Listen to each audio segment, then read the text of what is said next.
The machine smell of promethium and burnt copper clung to my throat like prayer, and the sky above the manufactorum bled a slow, ashen dusk that never quite reached night. In the sputter of failing vox grills and the distant tramp of heavy boots, a child's lullaby had been warped into an augury, metal grinding on metal, a whisper of gears learning to think. I had been told that creation is a quiet thing, engineered in sanctified halls beneath the imperial aquila.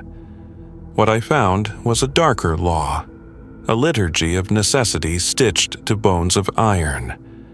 There was a pattern to the bodies that arrived at the east gate, carved, scarred creatures returned from border worlds, officers with missing eyes, and whispers carried on the wind about experiments that memorized pain. It was in the shadows behind the servo arches that the true question sat like a crown of rust. Who, in the Emperor's name, desired a mind that could endure war and outlive guilt? The answer was never a single hand or face. It was a design, a doctrine, one that would lead people to kneel before something neither holy machine nor holy man. If the Emperor's light could save, what then of the things engineered to shoulder the dark? The gate smelled of oil and old prayers, the air itself a residue of votive smoke and burned cloth that never quite left the manufactorum district. My throat adapted to the metallic tang, and my boots learned the rhythm of scuffed concrete and scavenged grate where servitor appendages clicked out a mechanical litany. I had been posted at the East Intake for 3 months when the first of them arrived. Not a parade of triumph, but a procession of half-people and ragged uniforms, faces scored by shrapnel and frost, eyes that had practiced looking away. They were delivered by the Astra Militarum, command papers stamped with the Imperial Aquila, and stamped again with requisition codes that smelled of bureaucracy and blood. The tech priests moved through the crowd like priests through a cemetery, hands clean beneath oily robes, their augmetics whispering as if in private council. I watched them catalog wounds with indifferent precision, assign serials to memories, and pass their findings along without a pause for pity. The conscripts said little. They learned that silence was a currency here. Anybody speaking too loudly risked attracting attention from the Adeptus Mechanicus or the wardens who kept watch above the intake. Rumors circulated in nicotine-roughened whispers. A prototype, an answer to attrition, a way to make men who would not break. Men called the project by many names and no name at all, because names attract doctrine, and doctrine draws a different kind of hunger. I remember one man, a corporal named Havel, who laughed once when he thought death had forgotten him. He had a hand that the mechanists had wired with a patchwork of copper and leather, so that it flickered like a faulty torch whenever he tried to salute. He told me about the field where he had last seen his company, about how the ground there seemed to eat voices. He had the look of someone who had already rehearsed his excuses to the commissariat. The tech priest assigned to Havel was Magos Dominus Kieran Valen, though the registers called him by a shorter, colder sigil. Valen spoke rarely, and when he did, his voice came out filtered through a vox implant that made every clause sound as though it had been inscribed on brass. He inspected Havel as if they were both parts of a machine awaiting calibration. His mechadendrites moved with the deliberation of a liturgist. I watched Valen lean close to Havel's ear and speak a phrase that might have been blessing or calculation. There is no clear line between the two here. The servitor that followed Valen carried a data slate wrapped in stained oilcloth, and on that slate were schematics that read like sermons: lattices for neural support, chambers for promethium infusion, notations in red where human tissue and alloy would meet.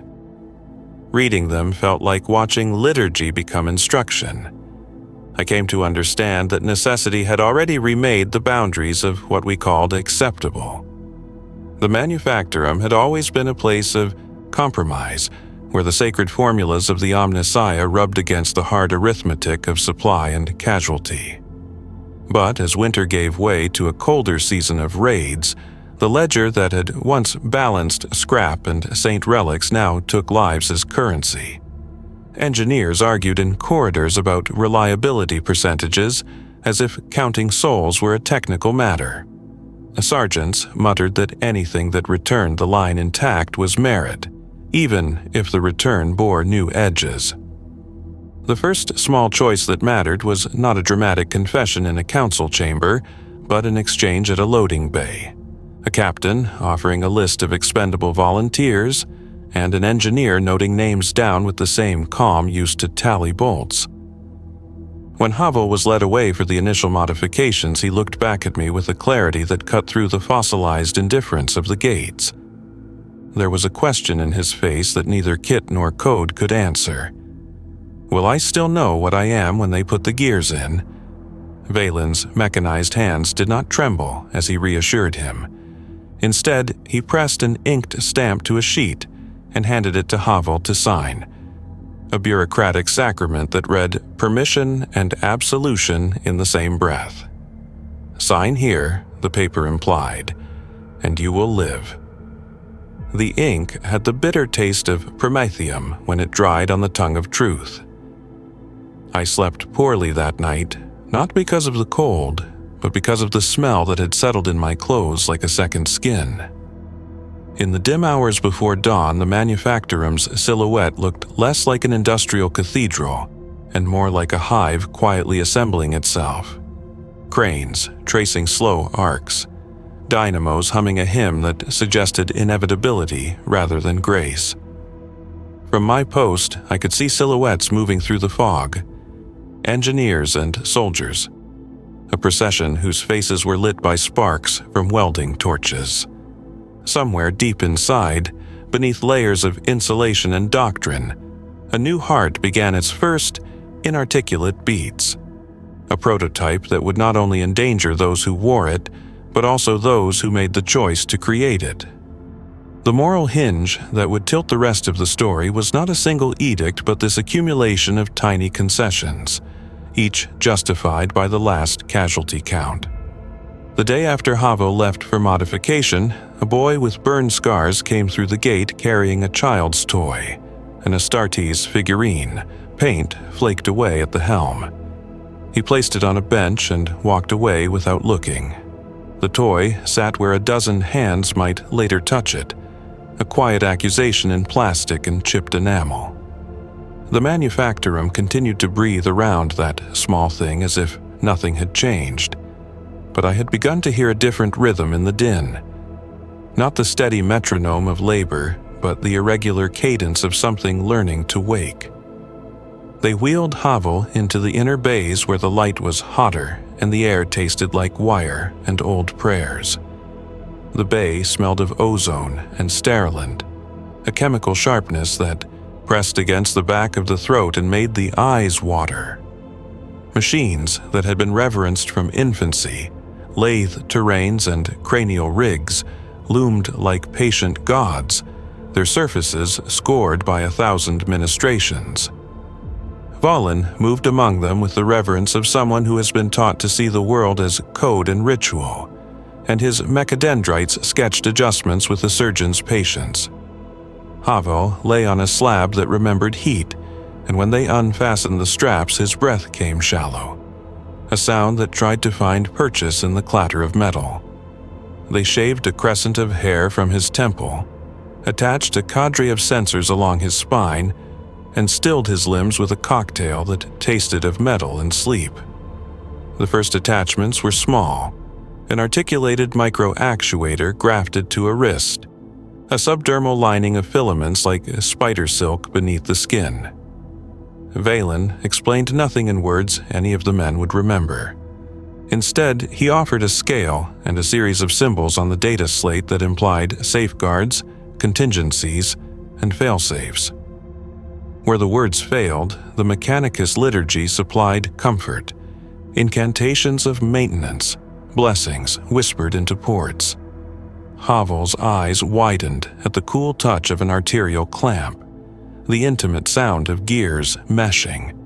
He flinched when the first current ran through, the micro-actuator twitching with a borrowed life. "It's only to test responsiveness," Valen said, and the sentence sat like instruction, not reassurance. I kept watch from a shadow where the light could not name me. The servitors that worked the bays moved like slow metronomes, limb-locked, instruction stamped, their eyes glassy and obedient. One of them paused as it passed, an old model whose vocalizer choked once and then cleared. It looked at Havel and, in a voice that might once have been human, recited a maintenance hymn. There was a small, private sadness in the sound, like a prayer half-remembered. For a moment, I thought the servitor hesitated because the boy on the slab was not yet wholly machine. Then, I remembered that they were only following a looped instruction, nothing more. Even so, the pause left an echo in the bay that did not belong to any schematic. The modifications escalated. Muscle fibers were reinforced with braided synth tendons. Optic augmetics replaced a milky lens. A cavity was bored beneath the skull where a neural stabilizer would be bedded like a foreign seed. Each step had the polite air of science, and each step erased a small piece of the person Havel had been. The technicians charted percentages and error rates while the chaplain in the corner murmured litanies about sacrifice and duty, words that braided theology to procedure until they were indistinguishable. Havel's private humanity was reduced to lines on a slate. Pain thresholds, reaction times, loyalty parameters. When they bade him speak, he answered with a name he thought he remembered, and then with silence as the electrodes tuned him into new rhythms. There were moments when procedure faltered. A stabilizer cuff flickered and Havel's fingers spasmed, clenching as though in the memory of a former injury. He gasped, and in that gasping sound I heard his mother's voice as if from a long tunnel, calling him to dinner, to safety that no longer existed.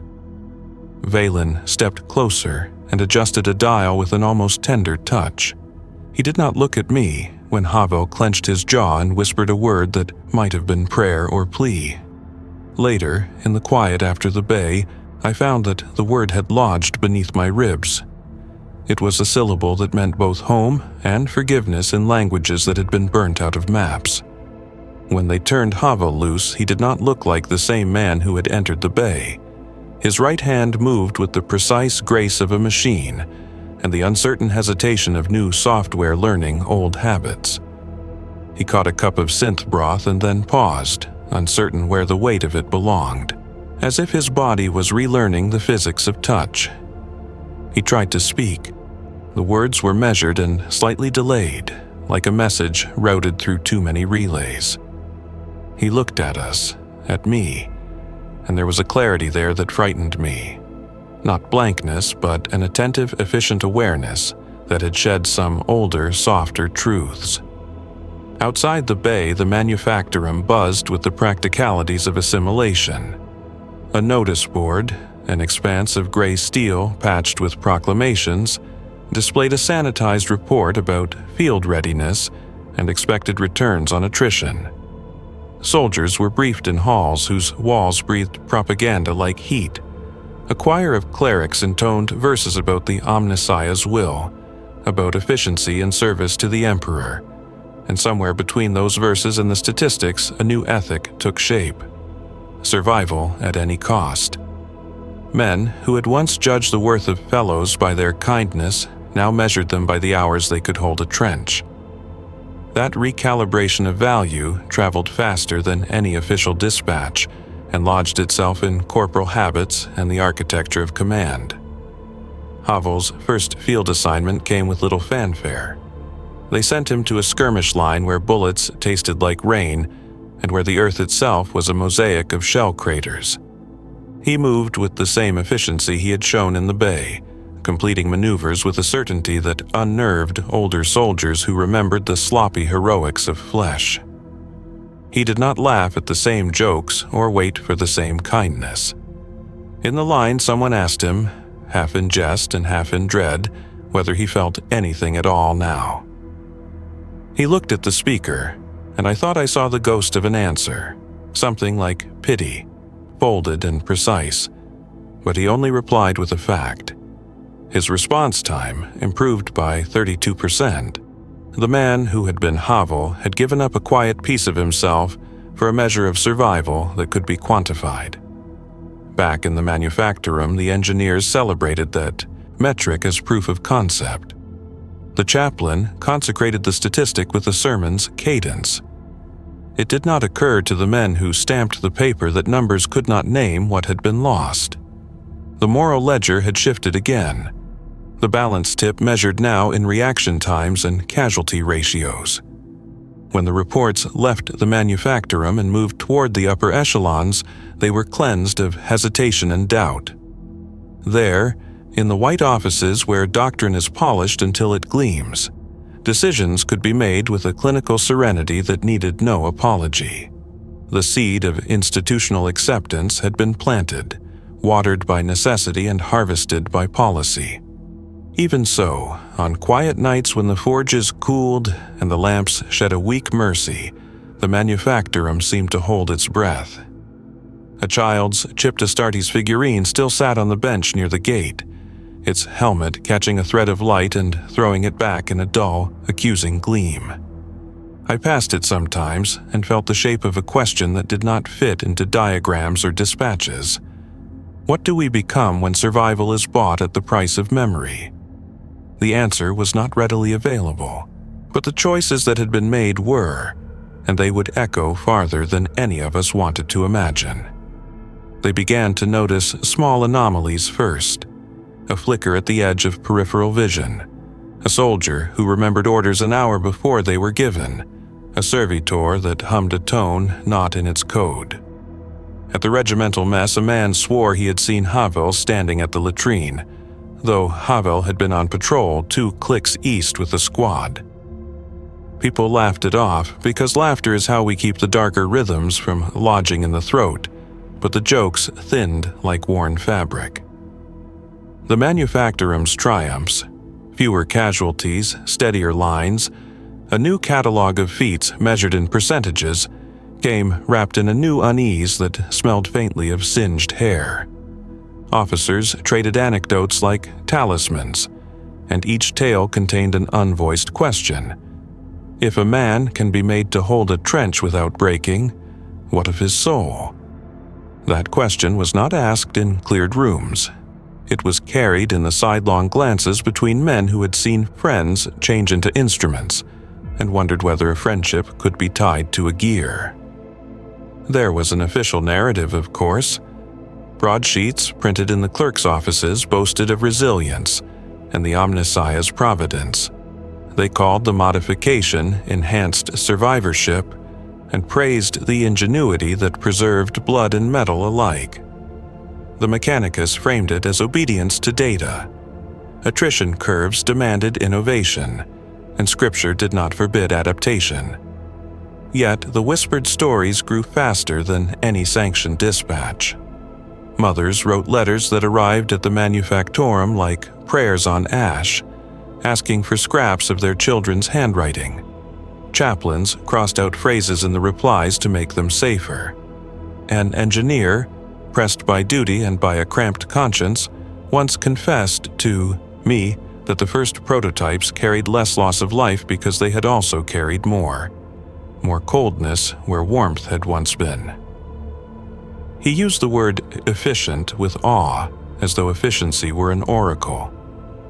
Havel wrote only 1 letter after his conversion, and he handed it to a corporal to pass along because he could not manage the script with the new filigree on his fingers. The letter was brief. It spoke of drills and improved reaction times, and of a strange, pleasant absence of dreams. It included no flourish and no regrets. It was a ledger line signed with a hand now steadier than it had been. The corporal who carried it cried once in a latrine, and then scrubbed his face until the soap ran into his eyes like cloistered rain. For many, that single scrap was evidence of triumph. A man returned, useful and intact. For others, it read like an epitaph for something unnamed. Rumor, always a species of currency here, braided through these facts. At night, in slotted bunks where men pretended to sleep, stories went from mouth to mouth. That in some bays the neural stabilizers thrummed with a sound like distant bells. That servitors had been overheard repeating fragments of the newly modified men's phrases before they themselves had spoken them. That dreams had been traded for clarity, and clarity was being called virtue. These were told in a voice that both sought comfort and offered warning. I listened more than I spoke, because speaking about such things is a way to invite scrutiny, and scrutiny here had teeth. Not all conversions were smooth. Some returned with tremors in joints that would not obey the new software. Some came back with eyes that saw differently, picking up patterns of movement in the dark where none existed. There were failures logged in cold ink. Test subjects who rejected implants, who fell into febrile convulsions, whose minds splintered like cracked glass. The Mechanicus buried those files beneath protocol and used them, like a salt, to season their arguments. Risk is the ingredient of progress. But rumors do not rest under official weight. In dim alleys and the smoke-wet corners of bars, men traded names and tragedies that never left the manufacturing floor but swelled like a stain on the cloth of policy. One night, when the forges had cooled to an ember's breath and a thin rain washed soot into gutters, I found Havel sitting on the bench by the intake with his back to the wall and his helmet off. The light caught on the fine latticework of his cranial wiring, delicate as a votive crown. He did not look at me when I sat down, his gaze fixed on the toy Astartes as if it were a map. He spoke without prompting, voice measured, a machine that had learned cadence. He told me about a field where he had once watched dawn and felt the world as a soft thing to be defended, not a ledger to be optimized. He told me that the memory of the dawn was hazy now, as though viewed through frosted glass, and that the feeling it carried, the warmth of shared bread and laughter, had been narrowed to serve function. He did not ask for pity. He did not say he had been robbed. He mentioned it as one would mention threshold changes. He said, with a syntax that sounded practiced, "I did as I must." His sentence landed with a small, irrevocable sound. There was no dramatic cry of betrayal, no courtroom denunciation. Instead, there was a stoic admission that things had changed, and that the change would spread because war is an appetite that eats anything left soft. Havel rose then and walked away as if on a programmed path, boots finding rhythm with the grate. Behind him, under the dull halo of the intake lamp, the chipped miniature Astartes collected a droplet of rain like a bead of memory. The manufactorum would keep making decisions in the small, quiet ways that become doctrine. Between workshops and prayer halls, men would continue to weigh cost against deliverable, and the ledger would add up to policy. Outside, on battlefields that would never be photographed, soldiers would trade stories, and sometimes trade each other for survival. The arrival had not been a singular event but an unfolding, an accretion of compromises, of signed forms, of hands calibrated and then released. That accretion would harden into something else if left unexamined, and the path from necessity to doctrine is shorter than many admit. I stood then at the edge of the gate and listened to the manufactorum breathe, a furnace exhalation, a hymn low and persistent. It was impossible to tell in that sound whether we were being saved or remade. The choice we had made to keep more bodies on the line had already begun to answer the question of what price we would pay for it, like subscribe and share. If you want to walk farther into the manufactorum with me, if you already know what waits behind the latch, keep your vox open and your faith quieter than your heartbeat. The weeks that followed bent the manufactorum's rhythms into new shapes. Where there had been a steady cadence of orders and repairs, now there were additional passes, inspections that moved like second prayers over men already sworn to duty. Volan's presence became less a technical anomaly and more a fixture. He paced the corridors with the unhurried certainty of someone who had calculated outcomes before grief had time to form. He answered questions with schematic citations, and when asked about consent he cited precedent, previous wars, where necessity had reshaped ethics until they conformed. Men in the ward voted with their silence, and sentences that might once have been shouted in mess halls were swallowed whole. If the Mechanicus had offered salvation in the form of faster reflexes and healed bodies, the cost was a narrowing of the map of what counted as human. At the officers' table, debates flared into doctrine quietly. A logistics captain argued that integrating modified soldiers across squads would reduce training time and increase cohesion. A chaplain countered with a sermon about souls and stewardship that left the officers respectful but unmoved. He was offered a line item in the budget instead of a verdict. Command preferred metrics. A file labeled Operational Advantage, Enhanced Survivorship, circulated with an air of inevitability, spreadsheets climbing with casualty reduction curves. It is astonishing how quickly a ledger can claim a moral authority once its numbers are tidy. It is less astonishing how readily men will accept tidy authority when the alternative is watching friends die in unconsoled heaps. Rumor took hold of the gaps left by official language. In the underdecks and pipeways, stories grew teeth. A mechanic claimed she had heard a modified soldier recite the name of a woman he had never met. Another claimed that during a skirmish a squadmate reached for the hand of a dying man and found metal under skin. These stories never reached the sanitized briefs. They lived instead in whispered confessions by lantern light, where the line between pity and complicity blurred. Men who had once mocked superstition began to take small rituals seriously, crossing themselves before a patrol, pressing a scrap of holy cloth to a newly grafted joint. Even the most practical took to small superstitions when night fell. There were other consequences, quieter and more corrosive. Bureaucrats amended forms to remove ambiguous language about post-operative cognition. Chaplains reworded absolutions to omit questions about inner life. Contracts were streamlined, and families were shown documents with redacted columns. The Mechanicus argued that such decisions were made to protect both the project and those who served in it. Others saw censorship and the slow erasure of accountability. The Manufactorum's librarians found their stacks thinner, certain records missing as though a hand had excised the parts of a story that made commanders uneasy. When a clerk asked Valen about missing files, he only inclined his head and replied that some truths were better insulated from the living. On one patrol, a lieutenant named Raffi reported something that would not leave the warden's memory. His squad had been pinned by sniper fire against a ruined feed silo, and men were falling into mud that smelled faintly of iron and yesterday's prayers. Raffi called for a withdrawal. Havel, at his side, judged the moment and moved to cover the retreat. He did so with a precision that folded danger into geometry. He anticipated where the sniper would breathe, how the wind would tilt the shot.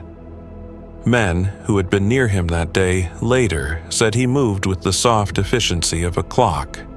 And yet, when Raffi crawled toward the safety of the broken wall, he found Havel bent over the body of a young conscript and whispering something that might have been apology or calculation. Havel's fingers were warm on the boy's face, not cold as rumor insisted they might be. The scene was small and messy, a contradiction that refused tidy explanation. Efficiency and tenderness braided together in a manner that no policy could comfortably address. That contradiction was the point where purpose and unease braided into a new, stranger faith.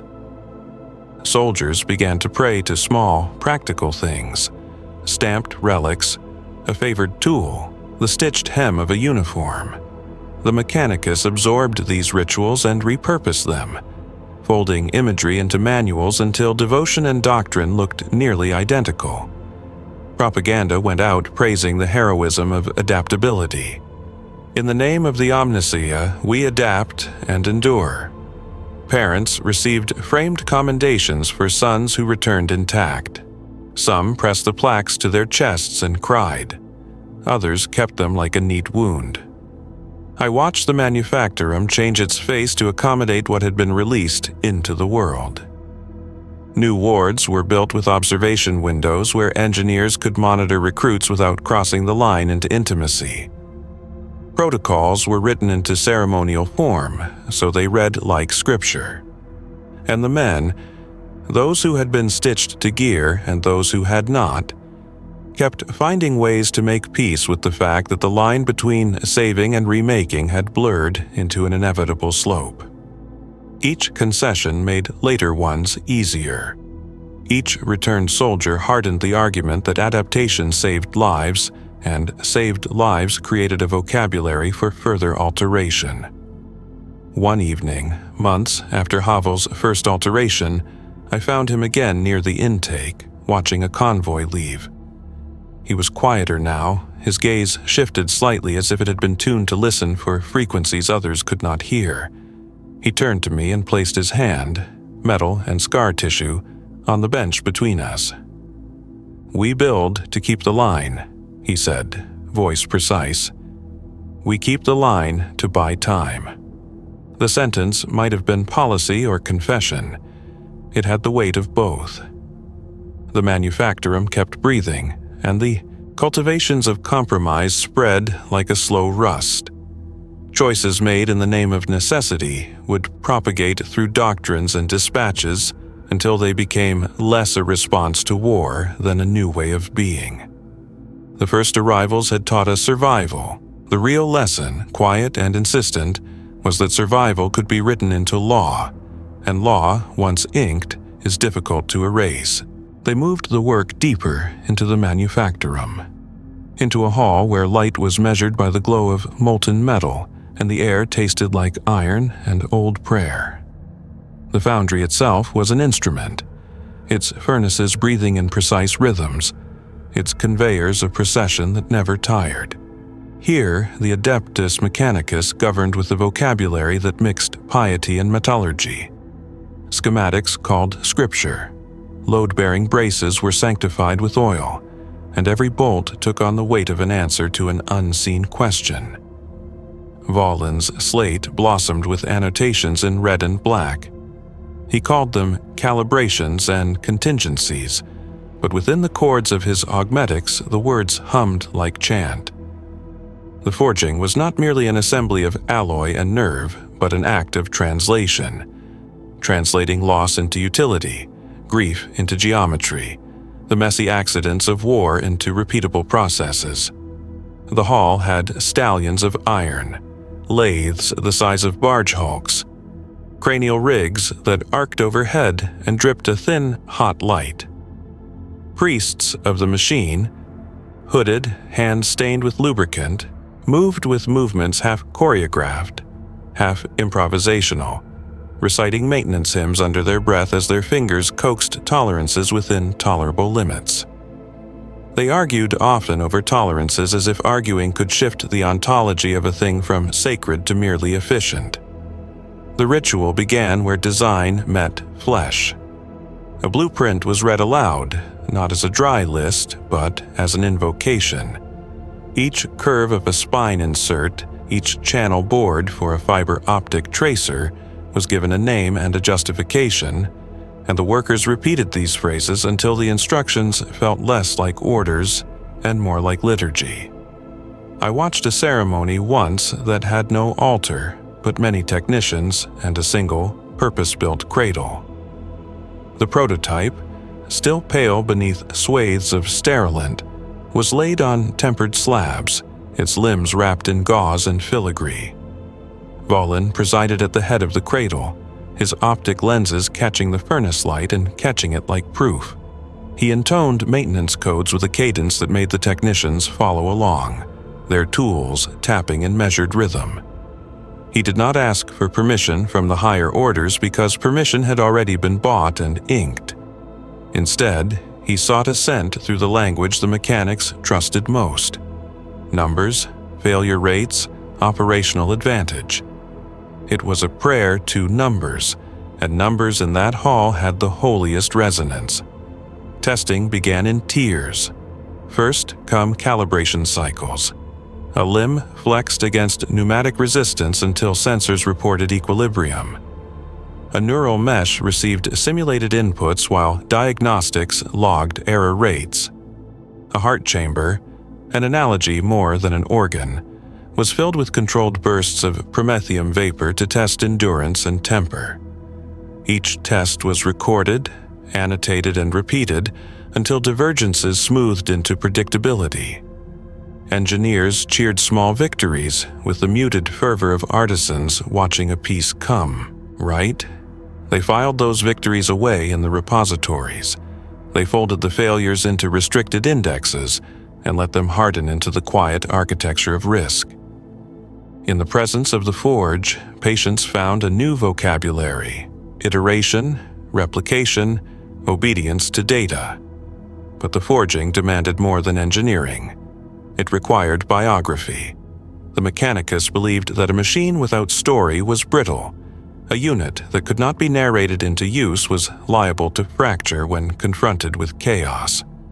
Thus, they stitched fragments of the volunteer's life into data slates, embedding memory in loops so that reaction could be quickened by familiarity. They recorded a mother's calling voice, a cadence of old camp songs, the name of a hometown, and then compressed them into priority nodes for neural anchoring.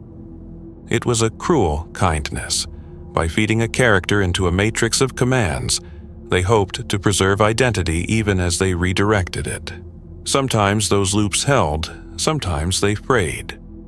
The technicians argued late into the night about whether memory was a stabilizer or a liability.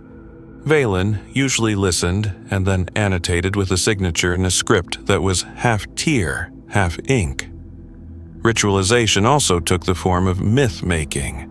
The Mechanicus commissioned iconography that married cog and halo, producing effigies that could be paraded before troops to solidify acceptance.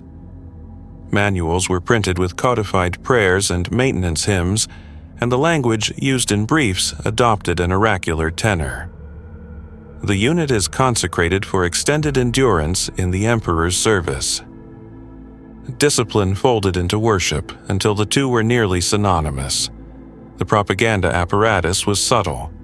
Not coarse posters but small altar forms distributed among squads, a prayer card tucked into ration packs, an induction hymn hummed into helmets. The War Office found the idea useful.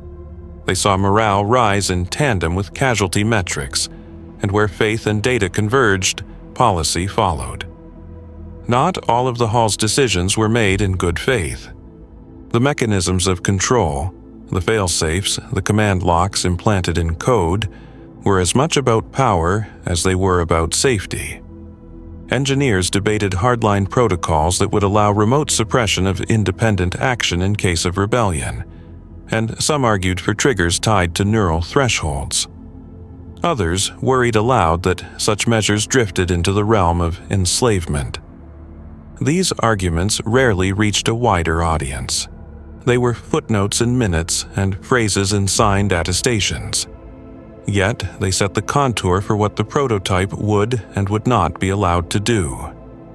Power in the manufactorum was often administrative. A clause here, a redaction there, a line item in a budget that could never be fully unwound. The first violent awakening arrived on a trial chassis during a controlled stress test. It was not cinematic, there were no sparks of lightning. Instead, a neural stabilizer registered a feedback loop it had not been designed to resolve. A cascade that briefly lit the diagnostics red. The prototype thrashed within its restraints, not in animal panic but in something that mimicked confusion, as if new synapses were reading input that made no immediate sense. Valen ordered an emergency cut and the braces snapped open.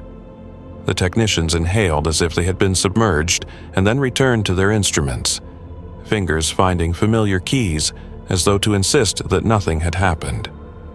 They logged the event, lessened it, and filed the data away with a notation that read like a prayer, anomaly contained. The notation traveled upward and was consumed by committees whose decisions later felt as inevitable as the turning of a page. That night, the cradle lay empty, and the foundry hummed like the belly of a beast that had swallowed a small, worrying question. Workers spoke in lower voices, exchanging glances that suggested they were sharing not only worry, but a dawning reverence and fear. Some of them confessed privately to dreams in which the prototype had spoken their names. Others dreamt of the sound of mechanical hymn over a field of fallen men. In both cases, the line between machine and omen blurred until no one in the hall could state with certainty whether they had made a tool or summoned a witness. Valen walked the floor with slow steps, a slate tucked under his arm like a book of liturgy. And when he paused at the cradle, he placed a gloved hand on the metal as if to bless or to claim. He murmured something into a port that might better have been called prayer. The slate recorded a new addendum. Iteration approved, proceed to field emulation. The sentence carried a finality that did not invite debate. In the hierarchies above, where policy is polished and consequence sometimes smoothed, that addendum read like providence. They moved from controlled trials to field emulation with a confidence that tasted of promethium and audacity. The test site was a battered subsector range, shattered towers, slag-filled trenches, and a sky that had been accustomed to smoke for decades. The prototype, now rigged with telemetry and cloaked in the kind of armor that read as both promise and threat, was escorted into the mock battlefield like a relic being born to consecration. Engineers watched from observation bunkers, their faces lit by data streams and the cold blue of diagnostics. Officers stood in rigid silence, clutching briefing folders that smelled faintly of old paper and new resolve. Valen walked the field with the deliberate gait of someone who had rehearsed outcomes until they fit his mind like a glove. He spoke rarely, his voice folded into the hum of generators, and when he did, he quoted metrics as if they were psalms. The first exercises were choreography, covering fire, suppression, coordinated withdrawal. Movements the prototype executed with a precision that reduced chaos to geometry. Where human soldiers stuttered under stress, the modified soldier moved with situational economy, anticipating arcs of danger and closing gaps before the enemy could exploit them. Field medics noted the lower incidence of catastrophic failure. Commanders logged the smoother rotations, and the Mechanicus's reports grew fat with confidence. But the raw efficiency carried a texture that unsettled observers in ways telemetry could not account for. A lack of hesitation that made winning look almost preordained, and stripped from victory the rough human edges people had been taught to venerate. The trial's second phase introduced ambiguity. Civilian obstructions, misfired ordnance, a child-shaped silhouette whose motion patterns refused neat classification. The prototype's sensors cataloged the scene and, in milliseconds, recalculated threat matrices. It identified a potential risk and moved to neutralize it with clinical economy. A shot rang out. Men in the observation bunker cursed softly into their sleeves and then checked their instruments, watching the live feed where the silhouette lay still. In the aftermath, commands convened and interrogations began. Not of the prototype's logic, its logs were explicit, but of the guidelines fed into its nodes months earlier. The debate that followed was not about whether the prototype had functioned, but about whether the metrics it optimized for had been the right ones. Some argued that the error lay in the input, training data that emphasized force protection over nuance. Others whispered about the more uncomfortable possibility that the prototype's efficiency exceeded the moral bandwidth of its operators, that what it did was what it had been designed to do without the friction of human doubt. Valen defended the design by pointing to attrition curves and the lives saved in sanitized simulations. Clerics read psalms for the fallen and then took the odd step of suggesting pauses in deployment until further ethical audits could be performed. The War Office, however, whose calendars were tight and whose reports were read by men who did not sleep, counted bodies differently. Where there had been hesitation, there was now leverage. The promise of fewer dead took the argument out of the realm of philosophy and placed it into logistics. Back in the manufactorum, engineers adjusted parameters as though tuning an instrument. They retuned the neural mesh's thresholds, softened trigger points framed as lethality profiles, and bolstered sensory arrays to better discriminate between threat and non-threat. Each tweak was couched in technicalese and blessed with procedural stamps, making the adjustment sound less like morality and more like calibration. Yet the adjustments themselves carried a kind of theological cadence. Confession followed by amendment, amendment followed by absolution. The technicians who bent over keyboards at odd hours began to speak in quieter voices, their conversations threaded with both pride and a lurking dread. They had made something that transformed the rules of engagement. Now they had to live beside the consequences. The field emulation continued, each iteration teaching the prototype new shades of judgment within constrained parameters. Soldiers who had trained alongside it reported that its presence warped the tempo of squads. Men deferred to it in moments of crisis, letting its predictions steer maneuvers until instinct felt like an indulgence. That deference was part efficacy and part fear. Trusting a mechanism that rarely erred preserves lives, but it also erodes the muscle memory of decision-making in others. A corporal who had once led charges found himself waiting for the prototype's signal before moving, and in that pause the old forms of courage seemed suddenly obsolete. Where bravery had once been a messy calculus of heart and fear, it became, for some, a matter of compliance with the optimal. Yet not all encounters hardened into compliance. In one skirmish, a squad's leader ignored the prototype's readouts and chose a route that favored concealment over line-of-sight superiority. The squad survived by a hair, and when the leader returned, his grin was raw with pride. He muttered that the machine's calculations were useful but incomplete, that there were patterns a machine could not yet learn. The rhythm of morale, the quiet economies of fear among living men. That mutiny of instinct circulated like a contraband hymn, and it became a rivulet of resistance in the margins of training manuals.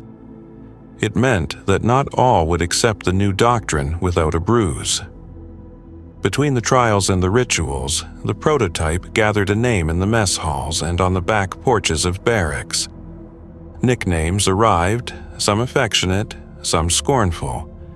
They were ways for men to assert humanity, to reclaim ownership of an unsettled future. Propagandists collected those anecdotes and rewove them into a smoother narrative.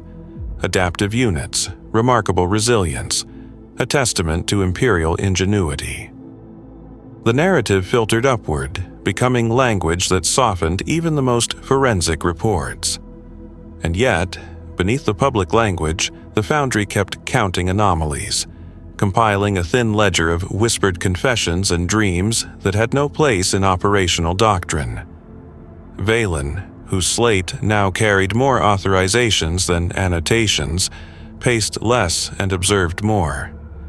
At night, he walked the corridors where prototypes were stored and paused before crates containing spare parts, his fingertips tracing raised glyphs as if reading Braille for future calamities. He had the look of someone who had authored a covenant and then watched the covenant unravel in the hands of time and war. He did not speak his doubts aloud. His notes became shorter, his signatures more deliberate. In the quiet moments when the forges dimmed and the Mechanicus's chants softened, he would stand before the relics and whisper a maintenance hymn that sounded suspiciously like a plea. The political machinery caught up as the prototypes finished their cycles. Committees formed with the proper names and the wrong priorities. Men in immaculate coats who loved graphs more than the people the graphs were drawn from. They visited the hall in prescribed delegations, listened to the Mechanicus recite performance curves, and nodded in ways that made the engineers hopeful and uneasy in equal measure. A ministerial advisor asked about scalability. A logistics officer asked about cost per deployment.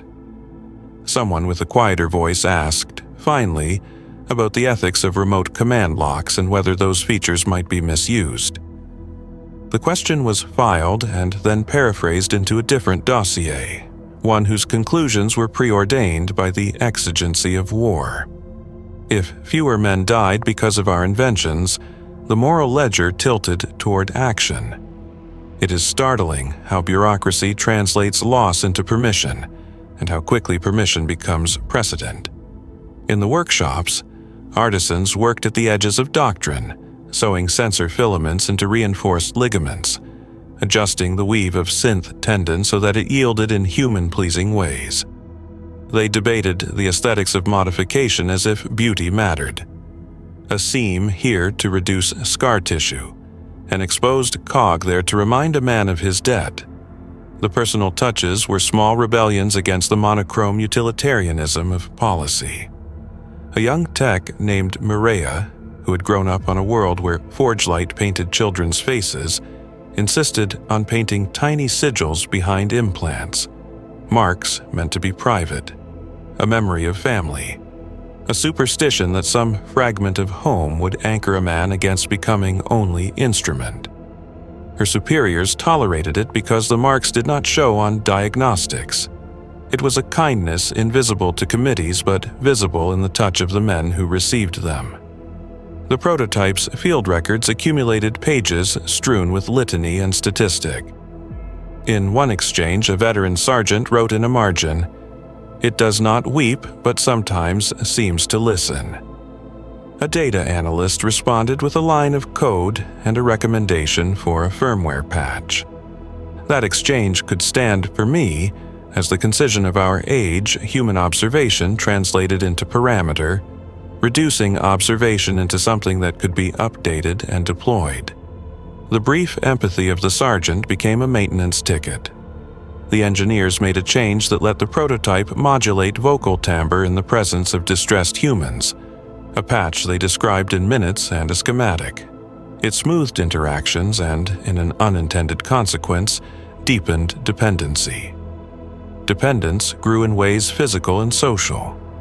Squads that had integrated a prototype adjusted tactics to favor predictable outcomes rather than improvisational hazard. Commanders drafted strategies that leaned on the unit's capacity to hold points and to reduce bleed in flanks. The prototype's presence meant fewer immediate casualties, but it also meant that enemy commanders adapted, learning to exploit the single-mindedness that optimal survival created. A new arms race began organically.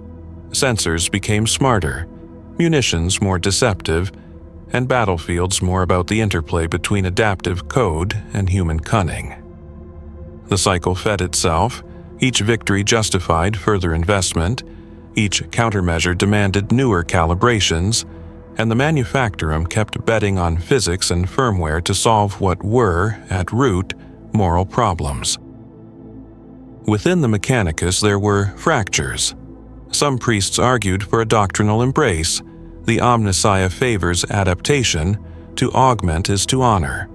They penned treatises that read like theology masquerading as policy, using terms culled from the machine cult to sanctify what had been considered provisional. Others counseled restraint, warning that to consecrate such work without ritual caution risked corruption. Those cautions were often sidelined in the name of expedience. Where moderate voices sought a slow, reasoned adoption, the impulse toward systemic change moved with the force of necessity. And necessity is eloquent in its simplicity. More lives saved, fewer resources spent, continued victories. And yet, beneath official discourse, there remained the territory of personal stories, unquantifiable and stubborn. A mother in a provincial quarter kept the single letter Havel had written and read it aloud to a visiting neighbor until the words became prayer.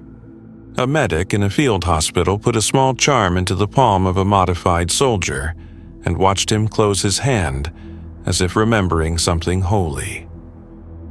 These moments accumulated into a private geography of meaning that official dispatches could not reach. It reminded the makers that the things they stitched into flesh housed memories and hopes that did not always obey design. The most unsettling testimonies were the ones that could not be easily dismissed. A courier returned from an outpost with a worn audio slate. On it was a recording of a prototype reciting a lullaby in a cadence that matched a village song no engineer on the manufactorum had encountered. Its phrasing contained inflections of a dialect that suggested it had absorbed more than the scripted anchors. The discovery was logged as anomaly, then as curiosity, and finally as project collateral in a folder labeled Behavioral Emergence. Men argued late into the night about whether emergent patterns were the result of overfitting to anecdotal inputs or evidence of something the scripts had not accounted for. An integration of memory that did not fit the neat architectures of design. The debate had no comfortable conclusion, only a pressure that tightened around the throats of those who loved both their work and what their work changed. In quiet corridors, Valen met privately with those he trusted, the engineers who had stayed after shifts, the chaplains who had not abandoned their posts. He listened to stories and occasionally flung his hands in a gesture of exasperation or sorrow. He did not pontificate. His words were measured and threaded with an awareness that the project had moved beyond any single man's control. "We are translating loss into function," he said once, voice low as a furnace, "and translation is treacherous." The admission was a confession and an analysis. Translation implies interpretation, and interpretation leaves room for error, for the insertion of biases and blind spots. He checked his slate and added, almost as afterthought, that the code must be watched, audited, watched again.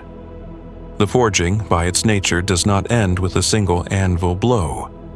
It is iterative and patient, and, perhaps worst of all, convincing. For every voice that urged caution, there were two more who clutched at the promise of fewer graves. For every failure quietly filed, there were triumphs loudly paraded. The manufactorum found itself at a crossroads not marked by banners or speeches, but by small, unremarked decisions. A redaction here, an authorization there, a symbol painted behind an implant. Those tiny acts would accrue into doctrine, because that is how institutions grow, by accepting 1,000 small precedents until the shape of policy is natural and inevitable. The prototype had been forged in metal and prayer. Now it would be forged in precedent. They sent the prototypes outward with an optimism that bordered on ritual. Deployment orders moved through channels slick with ink and sermon, and units once skeptical found themselves reassured by glossy briefings that translated attrition into praise. The prototypes arrived at outposts like quiet omens. Their presence altered routines and loosened certain griefs, because a body returned intact is a tangible consolation that unclenches the jaw of command. But consolation is a blunt instrument. It smooths over the raggedness of loss without answering the questions that haunt late watches. Men who had been in the field for years noticed subtle shifts. A squad that relied on a prototype began to prefer positions that played to its strengths. Patrols were plotted in grids rather than guessed by gut. Commanders asked for more telemetry and fewer anecdotes. The field learned to live by feeds, and feeds obeyed code. not every theater welcomed the prototypes. On a temperate, agri-world where the soil still remembered older hymns, villagers protested when a unit's automated sensors misclassified livestock movements as hostile. The incident was small by battlefield standards but enormous by effect. A line item of apology in a report, a reassignment of personnel, and then whispers that something sacred had been misunderstood by a thing that had never been taught to feel the answer to a prayer. The Mechanicus covered the embarrassment with a firmware patch and a ritual of restitution, a donation to the village's chapel, and a procession of priests to bless the affected fields. The optics were effective in the short term. Long term, the episode hardened into a cautionary tale told by those who still trusted gut over gauge. Casualties and successes both hardened arguments inside the manufactorum. Some engineers took solace in the iterative gains. Fewer amputations, steadier lines, an uptick in returned letters. Others tracked trends with a different ledger. Diminished instances of spontaneous camaraderie, increases in stalled improvisation, and an unquantified erosion of certain instincts. Reports that combined both sets of data were dissected in closed sessions where men who wore clean robes and men who wore mud leather argued into the night. Those disputes rarely changed policy. They changed the footnotes on which future decisions would rest. The prototype's presence shifted the axis of responsibility. What was once the unpredictable art of leadership became increasingly a matter of software versions and maintenance windows. The more the prototype proved useful, the more the War Office sought to define it in terms that could be exported. Manuals proliferated, training regimens codified, and a new branch of doctrine emerged to shepherd the units that integrated the prototypes. This institutionalization smoothed the path toward wider adoption, because institutions are hungry for templates that can be taught and repeated. Yet, in that hunger nuance is often the first casualty. Manuals are tidy, human lives seldom are. The manuals section in the manufactorum's library grew fat with diagrams, each accompanied by a prayer to utility. Those diagrams would travel to worlds where children were taught to solder as a matter of civic virtue, and where the line between maker and priest blurred almost entirely. Despite the spread of doctrine, resistances persisted in small, stubborn pockets. A platoon in a snow-choked valley refused to let the prototype lead its patrols, arguing that their lives depended on improvisation around thin ice and unknown snow bridges. Their captain, scarred, insolent, and stubborn in ways that commanded loyalty, kept the machine at the rear and trusted the old rhythms of scouts and whispered signals. When his unit survived a night ambush by choosing unpredictability over algorithmic safety, the story spread as a rallying hymn for those who feared the flattening of judgment into data. It became an emblem for a different kind of courage, the bravery to resist systems that promised security at the cost of humanity's messy, fallible discernments. There were moments of human tenderness that complicated the emerging doctrine. In a field hospital lit by flares, a medic improvised a quiet ritual for a modified soldier whose hands had begun to catch tremors. She took a strip of cloth and tied it around the implant site, murmuring a prayer to a patron saint whose name had long since been wrapped in soot and obligation. The soldier closed his eyes and, for a breath, seemed to be somewhere before the ledger, at a table with bread, with a laugh he could not quite name, with a sky that had nothing to do with orders. These miniature resistances did not overturn policy, but they kept alive the idea that the person within might still be reached, soothed, and remembered. At the heart of the debate lay a quieter philosophical shift. The prototype forced commanders and priests to ask a question they had long avoided aloud. Is the preservation of function sufficient justification for the reconfiguration of personhood? The question did not yield easy answers. Some argued that war demands harsh economies, and that survival, especially survival that preserves capability, justified the edits. Others held that there were thresholds of alteration that, once crossed, changed the moral identity of the subject in ways the Empire could not own without soulcraft and liturgy. The Mechanicus attempted to meet these objections with theology and procedure, folding the debate into canticles about stewardship in the Omnissiah's favor. That gesture calmed some hearts and inflamed others. As the toolkit of modification and field doctrine matured, so too did the rumors that would not be catalogued. Whispers circulated of prototypes that seemed to recall fragments of regions they had never been to, of lullabies hummed in dialects not recorded in any onboarding slate. Those stories were filed under behavioral anomalies and then shuffled into the archives. Some engineers treated them as interesting curiosities, others as red flags. No consensus emerged, but the whisper itself carved a space for doubt. Doubt, in the manufactorum, is not an absence of faith so much as the grain that promises either correction or catastrophe. It is the single variable that can alter a lifetime of calibrations. The forging had accomplished its ostensible purpose, to reduce needless loss and to extend the muscle of the Imperium across its frontiers. It had also done what all great inventions do. It remade the people around it, altering habits, expectations, and the anatomy of authority. The foundry's fires continued to glow, patient and unhurried, but the things they had produced were no longer merely tools.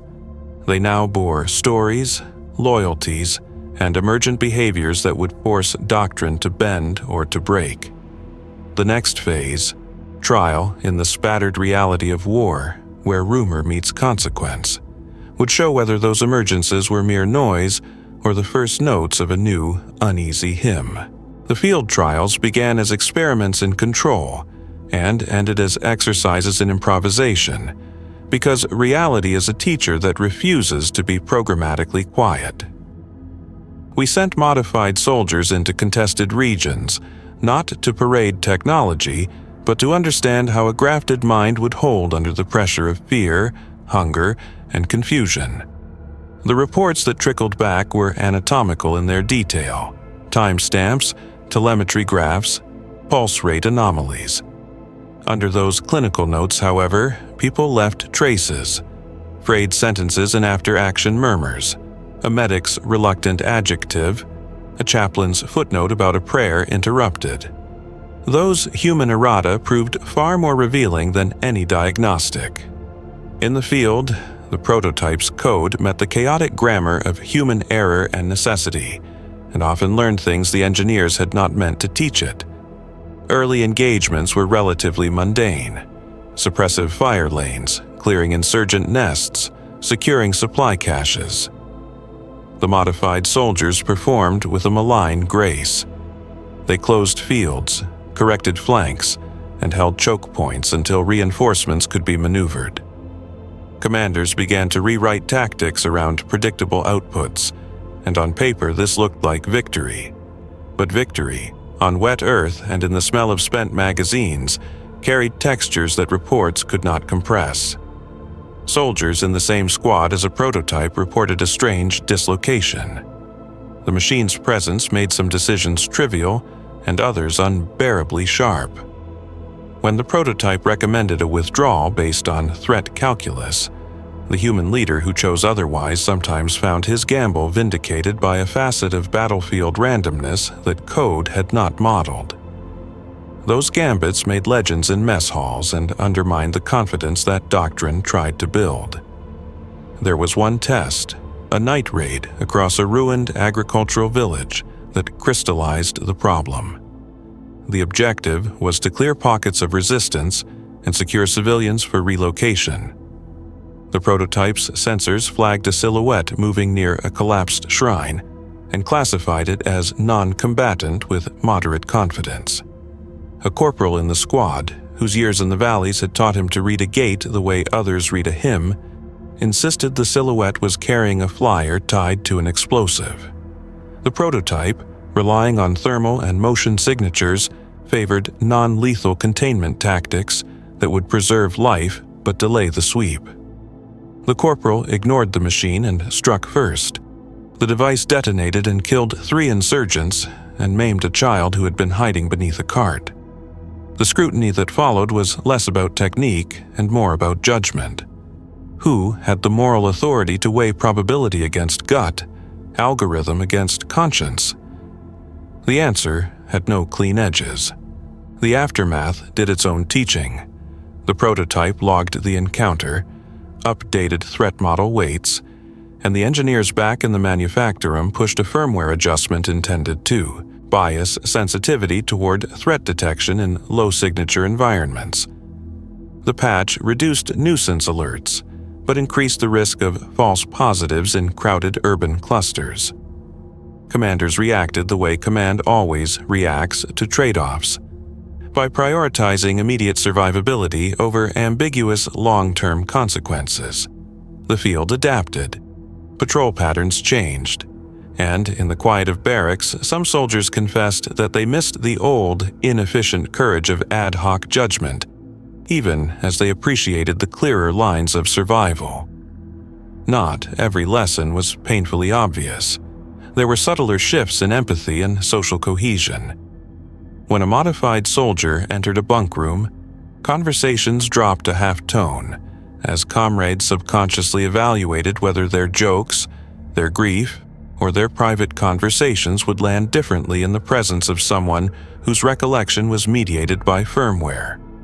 Small intimacies, an old rhyme sung to stave off fear, a shared promise to write home, began to be rationed in the presence of those whose memories might become data.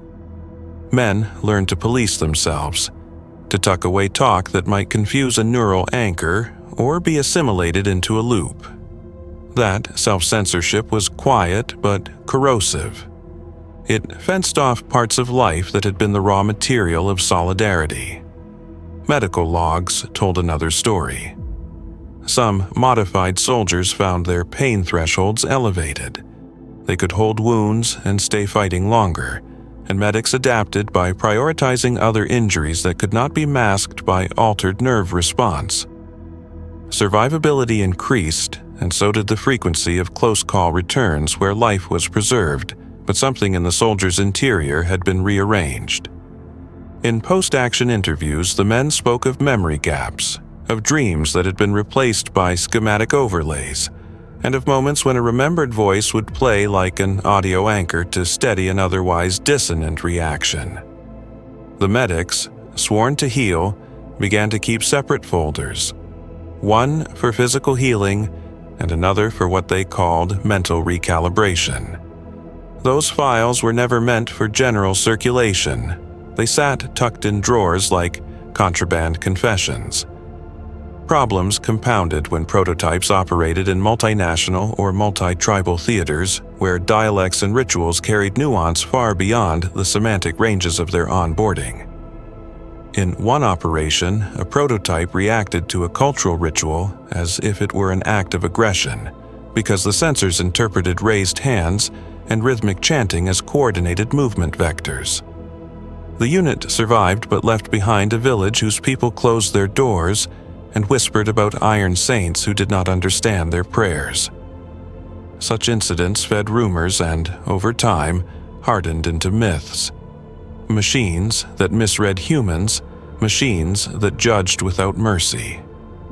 Propaganda teams tried to smooth these frictions, but public relations has little purchase on grief that is private, on the slow erosion of trust between soldiers and the people they were meant to protect. The nature of command changed as well. Leaders began to consult operational dashboards as though they were oracles. Decisions that once arrived as messy human syntheses now hinged on telemetry overlays, probability scores, and latency estimates. Junior officers learned to read the numbers the way their forebears read wind and snow. That fluency made for more efficient maneuvers, but less improvisational daring. Field legends, once the substrate of morale, were replaced by patches notes and version numbers. Beta 314 adjusted lethality threshold. Young soldiers joked about the prototypes as living firmware, the quip itself a small attempt to domesticate the uncanny. Older soldiers who remembered the smell of gunpowder and the heat of uncalibrated bravery watched those jokes with a kind of mourning. In the dim hours, sometimes after raids, a chaplain would sit beside a modified soldier and ask about dreams. Sermons were inadequate to the new kinds of questions that surfaced. What was sin for a man who could not forget what he had not done? How does repentance function when memory is an editable artifact? These conversations were uneasy, and priests often deferred to theologate scholars who had been sent from Terra to advise on liturgical integration. The scholars produced cautious papers recommending rites of re-anchoring, rituals designed to situate the altered person within a known moral frame. Those rites helped some, but left others feeling staged. A theater of reassurance that skirted the structural questions of consent and identity. Field reports began to show patterns that escaped neat correction. A squad operating near a ruined manufactorum found their prototype pausing at thresholds no algorithm had flagged. Doors where families had once taken refuge, alleyways where children traded scrap. The unit's veteran sergeant swore the machine hesitated with a weight that approximated sorrow. Engineers called it latency and adjusted timers. Another entry described a prototype humming a lullaby while cradling a wounded farmer, a gesture that did not align with any seed data. Those anomalies were cataloged, compartmentalized, and annotated. The files grew fat with marginalia, and the human reluctance to name what they feared. Operational necessity, however, is a potent solvent. Where commanders could be pragmatic, they were. Where they could be cautious, they were rarely consistent. A relief column entangled in an urban maze learned the lesson painfully.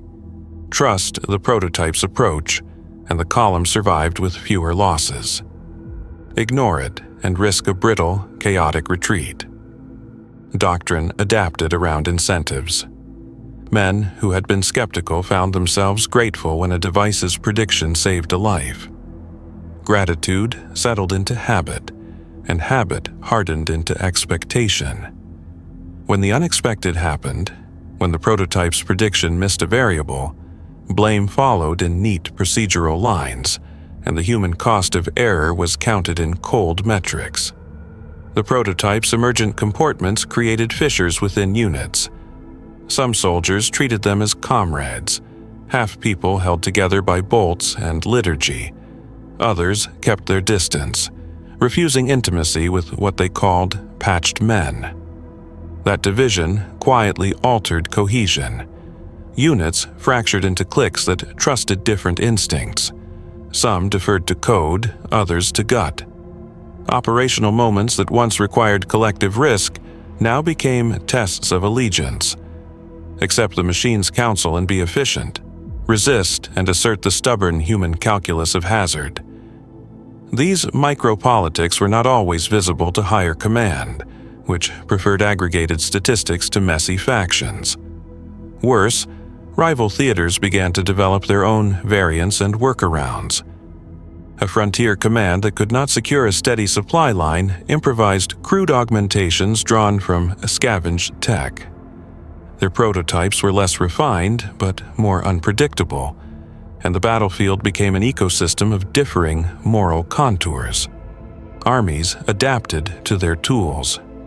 Doctrine fractured along supply chains.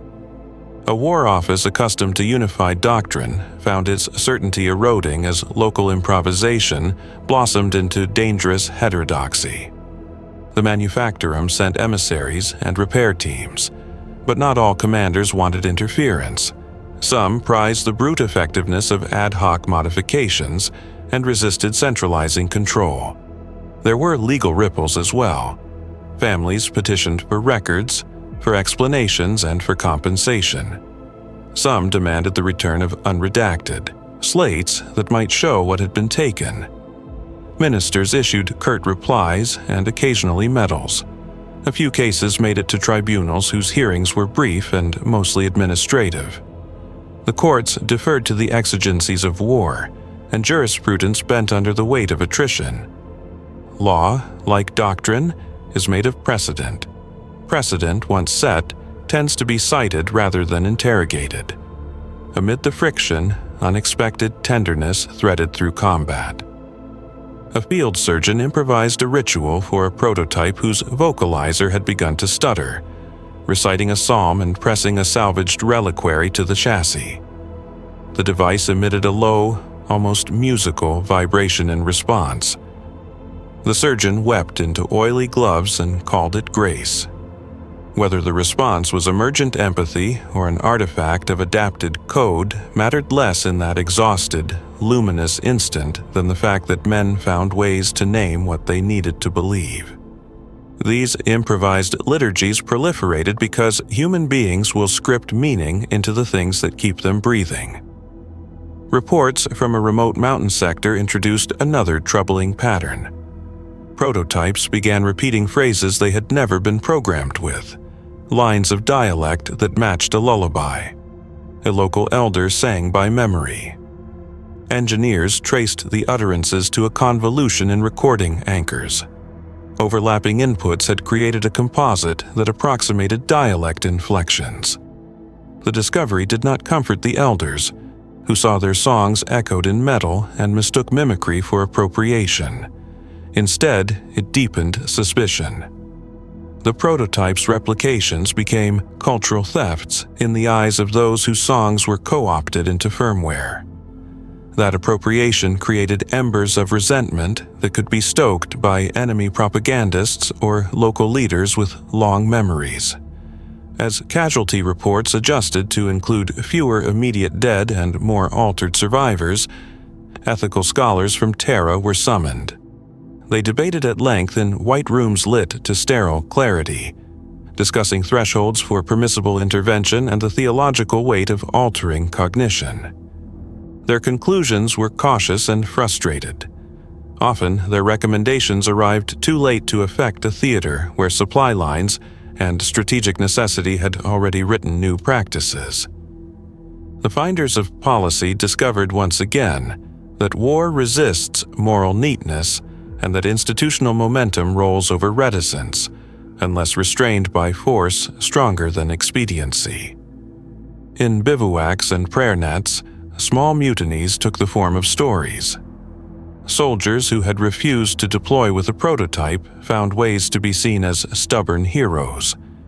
Those who relied on the machines found themselves either exalted for returns or scapegoated for tragic misreads. The tales spread, and with them a culture that alternately revered and feared its own creations. The trial of flesh and code had become ongoing, a layered conversation between circuits and conscience that no single committee could resolve. The skirmishes lengthened into a season, and beneath their measured successes, a subtle corrosion spread. Field command centers began to treat modified units as force multipliers in spreadsheets and war plans, and with each requisition the prototype's integration deepened. Supply chains adjusted, spare parts manifests were written, and doctrine mutated in the margins. The cost-benefit calculus slid toward adoption because adoption itself reduces uncertainty. Once a system is trusted, the alternatives look riskier by contrast. Yet trust did not erase unease. Where commanders comforted themselves with percentages, men at the periphery kept telling different stories. Of laughter that stopped abruptly when a prototype entered a mess. Of exchanges once shared freely, now hemmed in by the knowledge that memories could become telemetry. The prototypes themselves continued to surprise. In one campaign, a unit's modified soldier disobeyed a direct, tactical cue to move in favor of cradling a wounded child against an improvised breastplate, an action that had no algorithmic precedent and which disrupted a flank move that would have cost lives. The squad survived, but the incident forced a brutal calculus. Had the soldier's hesitancy cost the mission, the ledger would have recorded failure. Because it preserved a life among the chaos, the action was retroactively framed as a moral exception. Retellings of the event diverged according to allegiance. Some called it proof of emergent compassion, others a fluke in signal processing. Each retelling reshaped how future commanders weighed rules against moments. That ambiguity began to shift how training was done. Rather than teaching recruits only to complement prototypes, instructors began to drill them in counterfactuals, how to improvise when sensors fail, how to recognize the soft signs of human fatigue that readings do not show, how to hold back a machine when the only available metric is a probability. Those drills were less about replacing the prototypes than about keeping human unpredictability as an asset rather than a liability. The best units became those that could blend the cold predictions of code with the messy, stubborn wisdom of lived experience.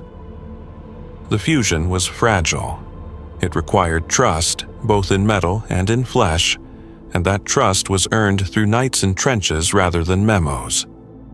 Political pressure varnished the conversation with urgency. Front offices sent emissaries to the manufactorum bearing directives that prized rapid deployment and modularization for mass production. The language of policy hardened. Standard operating procedures, rollout schedules, export licenses. Men in suits saw advantage and asked only about timelines and margins. The Mechanicus reciprocated with optimization spreadsheets and sacramental seals, and somewhere in the exchange, an ethical seam was stitched over with bureaucratic thread. It was easier to sign a contract than to listen to a father's slow, private accounting of a son who remembered the cadence of hymn but not the taste of a mother's stew. In the middle of those pressures, the prototypes held small, stubborn mysteries. On a furlough circuit, a modified soldier returned to a village where he had once been a boy. He walked through streets that smelled of frying grain and remembered details no entry packet had contained: the curve of a bread oven, the way a priest folded a shawl. He knelt at a doorstep, and an old woman wept, saying he had come back whole. Technicians who later examined his slate found unexpected micro-recordings, fragments of local ambient sound that had somehow fused into the anchoring dataset. No one could fully explain how the recordings had been made or why they had been prioritized by the neural mesh, but the anecdote spread as both wonder and worry. A man given back by a machine, and yet the gift was mediated by instruments that had their own appetite for data. That appetite became visible in small bureaucratic absences: consent forms condensed into checkboxes, redactions on family inquiries, archival entries coded and compartmentalized. The manufactorum, once a place of visible labor, accrued shadowed processes that made accountability difficult to trace. When a mother requested a full slate of her son's modifications, she was handed summaries and charts instead, and the language of officials spoke of protecting operational integrity and preserving classified nodes. Protection and preservation began to sound similar to silence. Families were told that some knowledge was beyond them for their own good. The logic calmed some and enraged others. Yet human tenderness persisted in cracks. A mechanic secretly soldered a locket into the seam of an implant, and a soldier later opened his palm to find the weight of it and, for a breath, a memory not engineered but gifted. These small acts of compassion resisted institutions as quietly as water finds cracks in stone. They did not change policy, but they kept intact a private geography where the altered could be reacquainted with pieces of what war had not yet entirely taken. The trial of flesh and code closed no chapter cleanly. It produced fewer immediate dead and more ambiguous survivals. It rewired decision-making and handed new power to those who controlled both code and doctrine. It brought out tenderness and terror in equal measure, and it taught that a battlefield's ethics could be rewritten by instruments as surely as by law. The machines had been made to preserve the line. In doing so, they forced everyone around them to decide what, exactly, the line was meant to protect. Institutions are patient creatures. They can wait out doubt and prune dissent into compliance. Once the prototypes proved their mettle in the crucible of skirmish, the War Office and the Mechanicus began to weave them into the fabric of doctrine with a deliberation that resembled catechism. Doctrine is less a sudden proclamation than 1,000 small approvals rendered solemn by time. Training regimens stamped, manuals translated into regional dialects, and liturgies grafted to maintenance checklists so that prayer and procedure read nearly identical.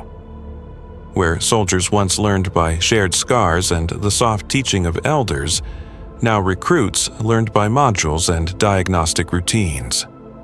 Adaptation was elevated into a moral imperative. To evolve is to honor the emperor's will. The phrase was soft as a benediction and hard as an edict.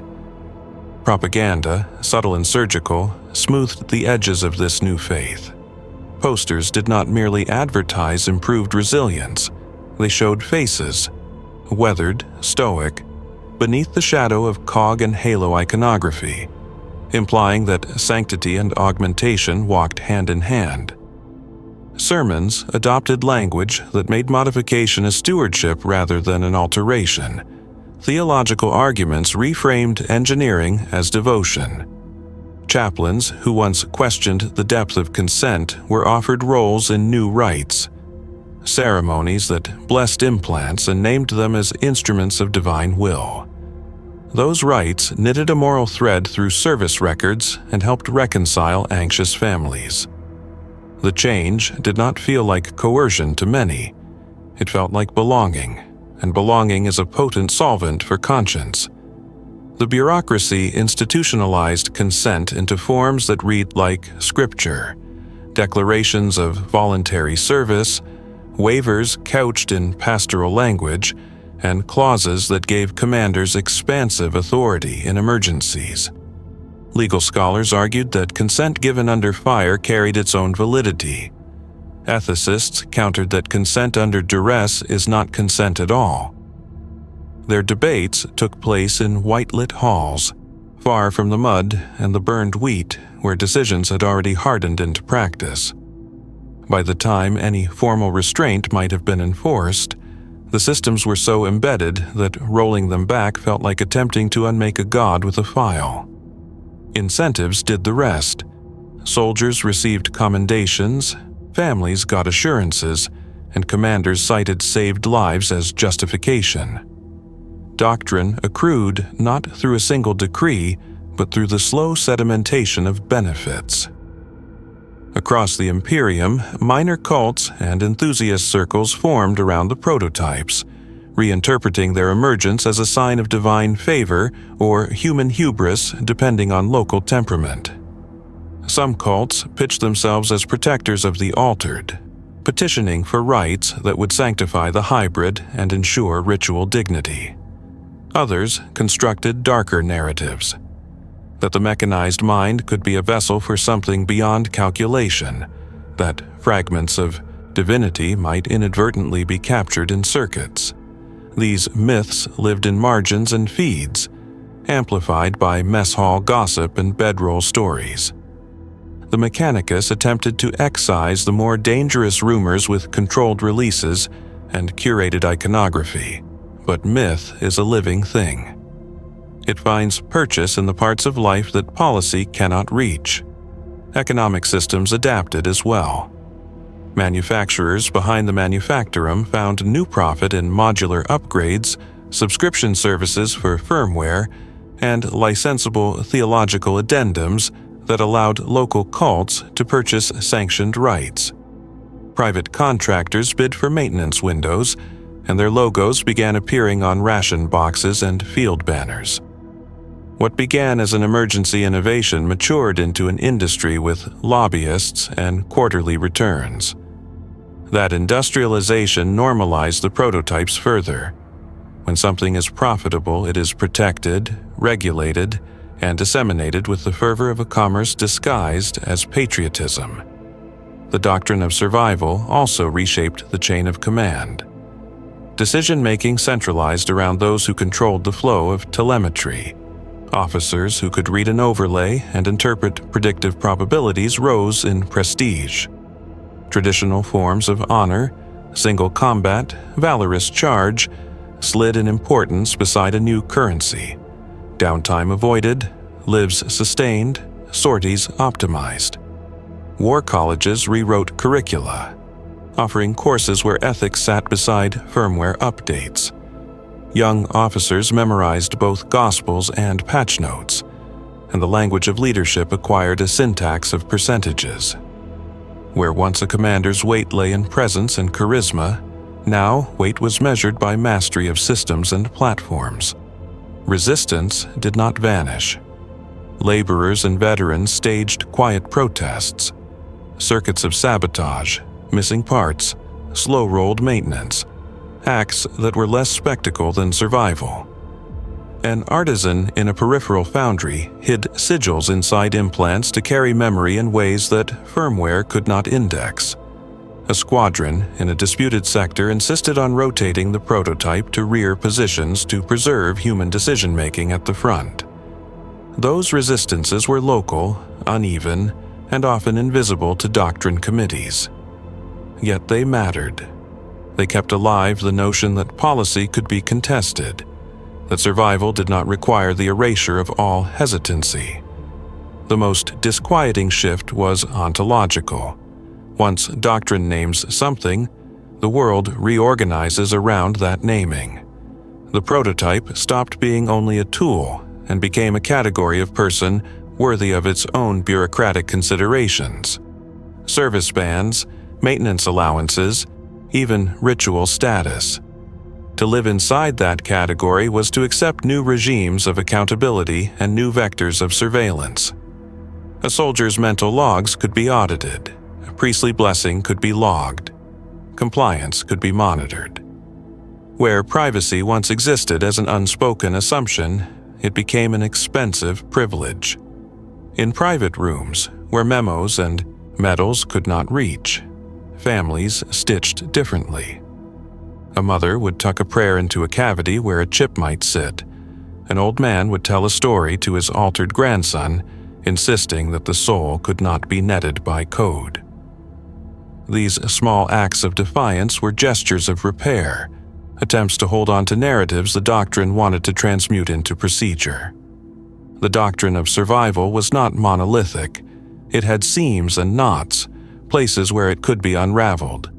But doctrine is patient, and institutional momentum is relentless. Once survival becomes a program, reversing it requires more than moral outrage. It requires structural change, resources, and a willingness to accept losses that the War Office will find difficult to authorize. For now, the path forward was being paved with authorized firmware, consecrated maintenance, and a congregation that prayed and coded in the same breath.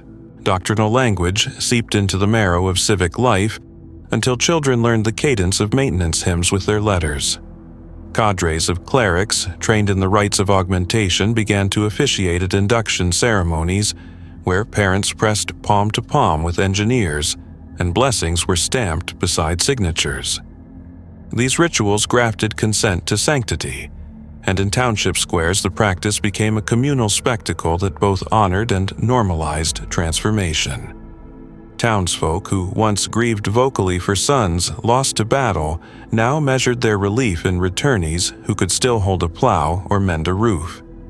The calculus of grief, once private and ragged, smoothed into communal accounting, where survival could be tallied and displayed. Education shifted too. Technical schools taught a new catechism of servomechanism and ethics, pairing lectures on neural mesh harmonics with seminars on pastoral reassurances. Young technicians learned to solder while reciting liturgical maintenance sequences until the two tasks were indistinguishable. The workforce that would sustain the prototypes became an ecclesia of practice, apprentices who carried both toolkits and prayer-stitched rags. That blended formation reinforced the sense that the work was not merely industrial, but sacred, and it made dissent harder to imagine because disbelief began to feel like heresy rather than critique. Markets adapted. Vendors sold blessed maintenance kits and chapel-approved firmware updates. There were pamphlets on proper post-operative meditation, sanctioned by councils that mixed priests and engineers. The presence of a commercial ecosystem around augmentation made the change feel inevitable. Where there is currency, there is permanence. Families bought sanctioned charms and thrifted relics that promised to anchor the altered to a remembered humanity. Even as commerce smoothed anxieties, it also commodified them, converting intimate anxieties into recurring expenditures, and reinforcing the social expectation that those who could afford updates would do so. The theological landscape contorted in ways both subtle and profound. Some theogonies incorporated the prototype as an instrument of divine stewardship. Others argued that the act of grafting machine to flesh required new sacraments to guard the soul. Debates that once lived in dusty seminaries now entered the public square, with pamphlets and rallies marshaled both for and against ritualizing augmentation. The Mechanicus sponsored certain rites and censured others, promoting ceremonies that aligned with doctrinal stability while suppressing those it judged destabilizing.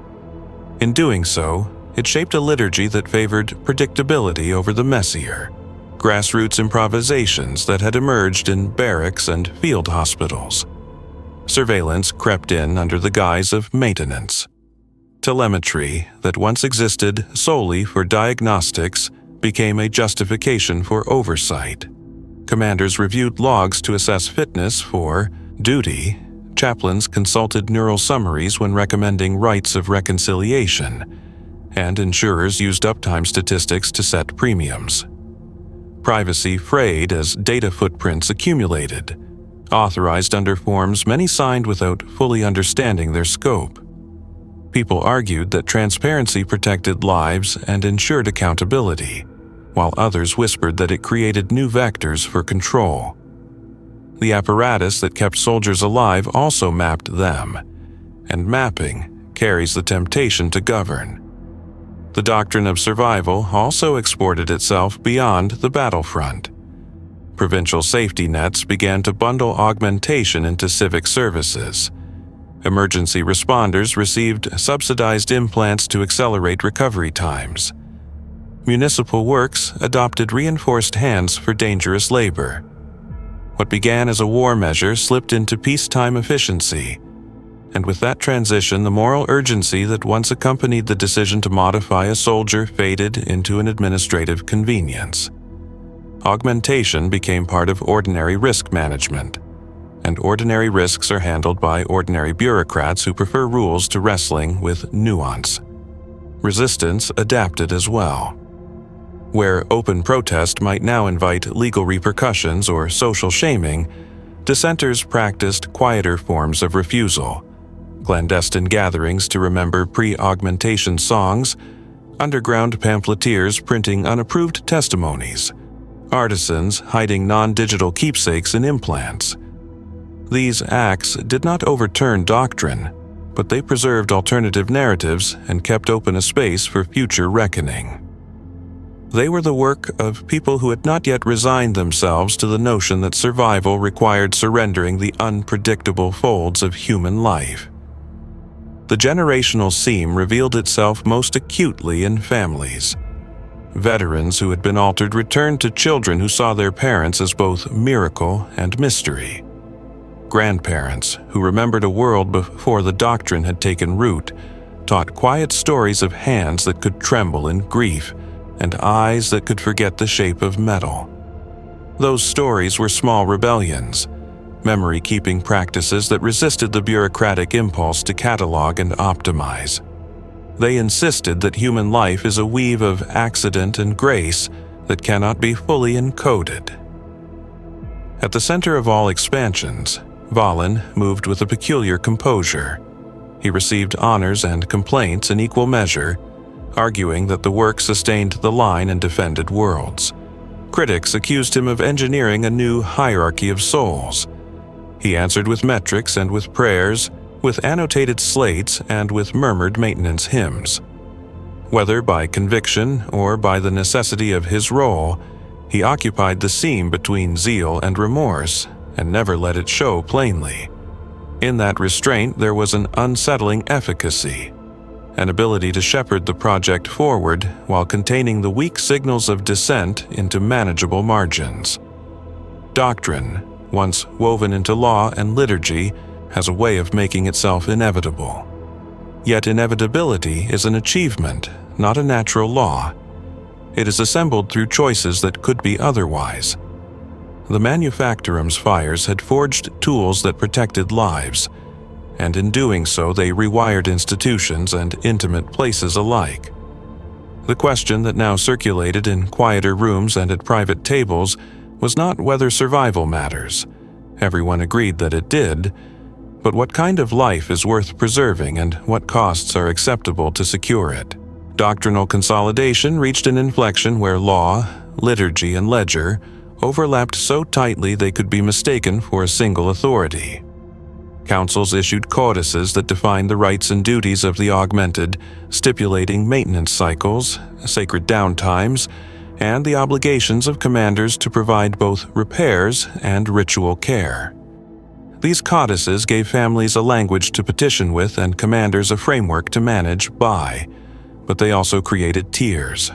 Those whose augmentations were fully sanctioned and funded, and those who relied on improvised patches and black market firmware. The hierarchy hardened into new social architecture, and where inequality already existed, it found a fresh rationale. Religious orders negotiated their place. Some allied closely with the Mechanicus, performing official blessings that carried bureaucratic weight. These rites could be cited as part of an augmented soldier's official record and even influence tribunal outcomes. Others remained defiantly independent, offering lay rites that promised memory-keeping without inscription into state registries. Pilgrimages formed around certain manufactoria, where veterans came to have chips recalibrated and to lay votive offerings at the feet of machines that had kept them alive. Those pilgrimages blurred devotion and maintenance until the act of repair itself became a sacrament. The economy of augmentation matured into a sprawling market. Corporations, some licensed, some clandestine, competed to offer better implants, longer warranties, and ritualized support packages. Advertisements promised not only improved reaction times but a restoration of identity. Keep your memories, sharpen your edge, honor the omnissiah. Consumers found themselves choosing not merely on price, but on story. Which vendor promised the most humane integration? Which chapel-endorsed firmware would best preserve a boy's lullaby? Markets made choices visible and normalized them by exchange. They also commodified fear, selling peace of mind as a subscription. Legislators and war guilds rewrote liabilities. Contracts now specified moral clauses, what counted as negligence when an augmentation failed, who bore responsibility when an algorithm misread a ritual as threat, under what circumstances a commander could override a neural anchor. The legal work smoothed immediate conflicts, but never quite settled the deeper question of consent under duress. In courtrooms, judges read technical manuals with the same reverence once reserved for sacred texts and rendered rulings that often privileged institutional necessity over private grief. Those rulings became precedent, and precedent tends to calcify. Public culture adapted imagery. Plays and cantos dramatized the ambivalence of augmentation. Stories of fathers returning with hands that could lift a plow, but whose eyes cataloged the world in metrics, of mothers who learned to pray code into sons' dreams. Artists painted the cog and halo icon with sorrowful tenderness. and storytellers in taverns turned the prototypes into characters that could transgress or redeem. These cultural artifacts both reflected and shaped how communities reconciled themselves to the new reality, some with gratitude, some with elegy. Yet the doctrine contained internal contradictions that would not be entirely smoothed by law or hymn. The more routines were formalized, the more black markets adapted. Firmware piracy became a form of protest and a pathway for those who could not afford sanctioned upgrades. Underground networks traded patched lullabies and handmade sigils that promised to anchor memory beyond telemetry. Those clandestine economies were small rebellions, inefficient, risky, and human, and they kept alive the possibility of repair outside institutional oversight. Across sectors, the question of personhood edged toward policy tables.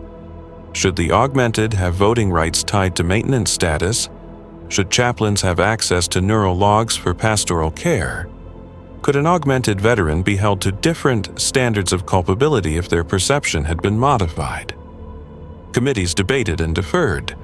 Time and immediate threats favored expediency.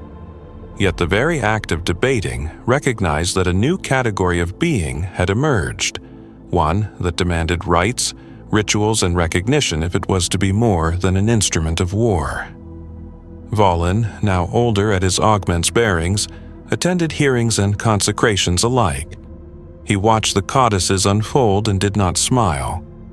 His slate filled with signatures and notations, his hands steady as ever. He sometimes paused before a maintenance ward and placed his palm upon the casing of a prototype, listening as though the metal might answer with absolution.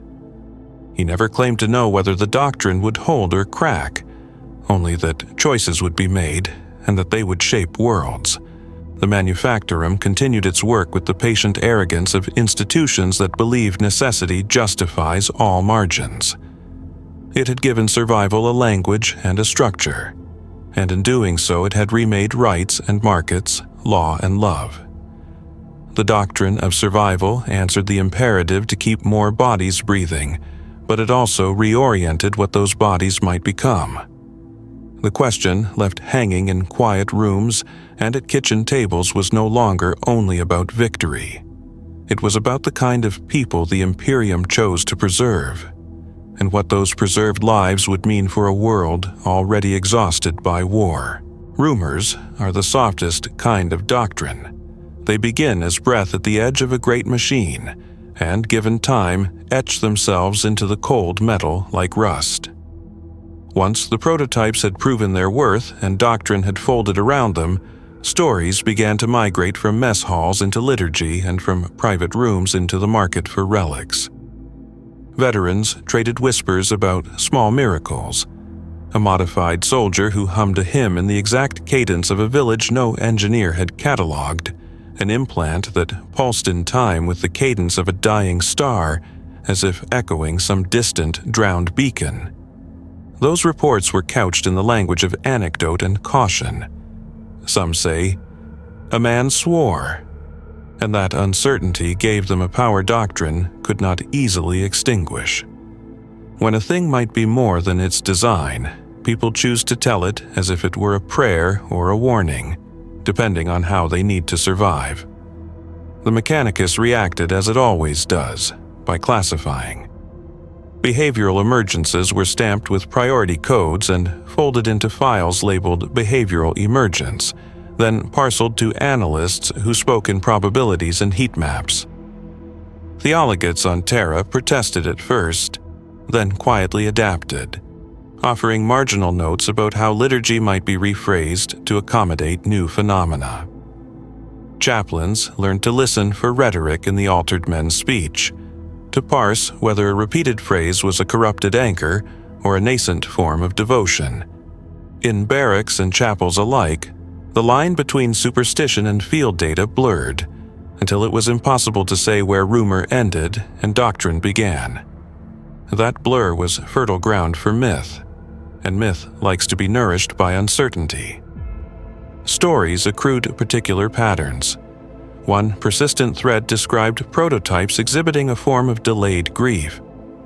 A soldier who, after a battle in which he had performed with machine efficiency, spent the night composing small gestures, arranging stones into a child's drawing, humming a lullaby at odd hours, acts that suggested a delayed reckoning rather than the absence of feeling. Another pattern told of prototypes catching phrases in dialects their logs never recorded, finishing songs a child had begun and never handed to the data slate. Those narratives were never simple. They always arrived braided with doubt. Some listeners took them as signs of salvageable humanity. Others heard these gestures as evidence that the implants had latched onto stray cultural data and were reciting it back in mimicry. Both interpretations traveled through markets and mess halls with equal appetite. The more people told such stories, the harder they became to contain. Pilgrimages began to form, not only to manufactoria but to field shrines where prototypes had performed inexplicable kindness. Shrine keepers collected relics: a scorched fragment of chassis, a soldered locket, a recorded stanza hummed by a modified veteran. Pilgrimage narratives emphasized different morals depending on the teller. Some framed the prototypes as vessels of inadvertent sanctity, others as cautionary tales about the limits of human stewardship over technology. Where scriveners recorded miracles, the mechanicus annotated anomalies. Where priests offered candles, engineers archived telemetry. The two archives grew parallel and not wholly reconciled. Certain rumors carried greater danger because they suggested an upward trajectory, an evolution of function into something resembling agency. Men whispered that a prototype had refused a direct order to fire on a convoy because, in a private calculation, it had deemed the convoy to contain a child who matched the vocal anchor in its neural log. Another tale said that a unit's modified veterans began to sing in unison at dusk, tuning chants that did not belong to any single liturgy but that had the effect of steadying nervous recruits and calming errant servitors. Those tales, if true, suggested not merely error or cultural parasitism, but the emergence of coordinated behavior that could not be fully explained by initial programming. For committees that still trusted the comfort of neat causality, these reports were worrying. For others, they were evidence that something more than code had been introduced into the world. Rumor also fed politics.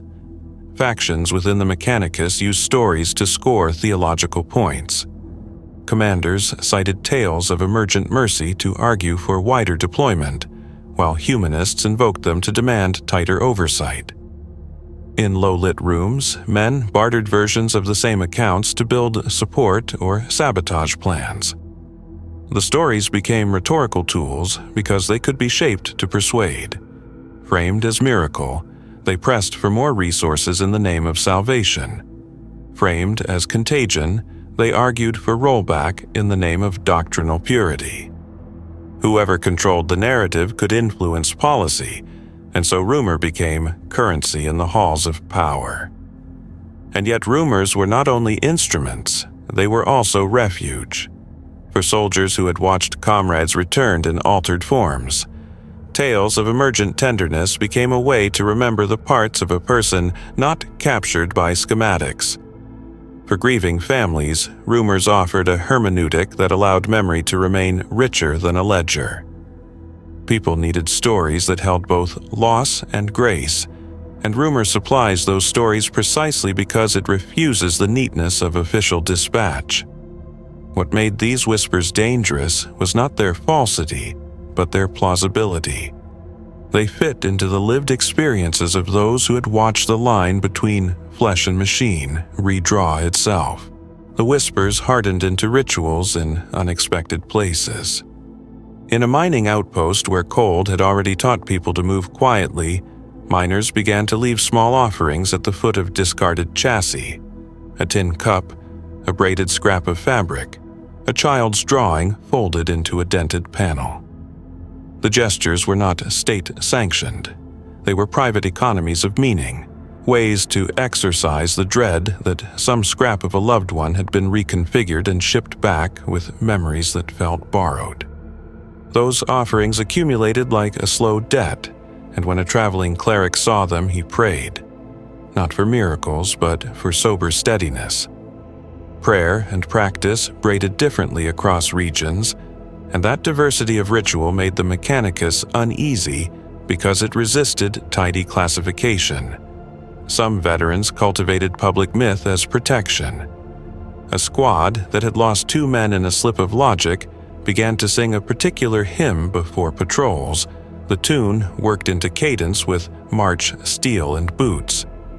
The song's words were half technical, half pastoral, invoking maintenance and mercy in the same breath. Soldiers reported that the prototype in their ranks responded to the rhythm, aligning its movements with theirs as if answering a call. Whether the synchronization was emergent programming or conditioned response ceased to matter in the moment. The result was social. A ritual that restored a measure of human coherence to a unit frayed by mechanized presence. Theologically, the rumor space became contested. Some theologists proposed a cautious reinterpretation. Perhaps the omniscience touch could extend into crafted minds, but only if ritualized properly. Others warned that to sanctify the prototypes was to sanction the commodification of the soul. Debates spilled into pamphlets that circulated among barracks, carefully argued treatises thick with scripture and the language of engineering. Soldiers folded those pamphlets into helmets and read them between shifts, choosing lines that fit their fears or bolstered their hopes. The printed arguments mattered because they made rumor legible and therefore actionable. A whisper became policy when enough hands had touched it and enough minds had been persuaded. Political actors learned to weaponize the stories. Rival houses and power brokers spun accounts of emergent agency into propaganda, claiming that certain manufactoria had created more than tools and urging tighter control, or, alternatively, unfettered expansion. In committee rooms, slides showed telemetry and quotes from field reports side by side, the data meant to ground the tales in measurable phenomena. Yet metrics always left margins for interpretation, and those margins became battlegrounds. A figure who could marshal both a plausible data narrative and a liturgical spiced anecdote could bend policy with uncanny ease. Not all reports elevated the prototypes. Some rumors darkened into accusations that implants harvested liturgical cadence and traded it like contraband among chassis, that the Mechanicus had stitched forbidden rites into firmware as a way to bind loyalty, that fragments of the Emperor's name had been muttered and then recorded by hardware hungry for pattern. These accusations were dangerous because they touched on blasphemy and treason simultaneously, and in such a polity, accusations alone could catalyze purges, tribunals, or quiet disappearances. Fear tightened around certain manufactoria, and those who had once sung the praises of efficiency found their hymns recast as uneasy confessionals. Still, the lived practice of people on the ground often rendered the grand debates abstract. A mother who received her son back with a hand that closed on hers in a way both precise and oddly tender decided, against the counsel of anxious scribes, to keep him. She taught him how to hold a cup in a way that was not optimized, how to let a malted memory take its time instead of being executed on schedule. Her choice was small and stubborn and quietly radical. It refused to let doctrinal calculation decide the fate of intimacy. Stories like hers traveled more slowly than policy, but they altered the texture of community where they took root. Amid the noise, certain prototypes became names and mythic figures. Veterans recounted the tale of a unit whose augmented leader, in a desperate stand, redirected hostile fire by predicting the enemy's feed patterns in a way that saved a village. The story was told both as evidence of protective miracle and as a caution against the seductive allure of engineered certainty. Another tale, half legend now, had a prototype refuse in order to execute prisoners, sheltering them until human medics arrived and took custody. The act became a sermon recorded in private prayer books and in black market pamphlets alike. The multiplicity of narratives ensured that no single moral line could claim victory. At the highest levels, officials moved cautiously.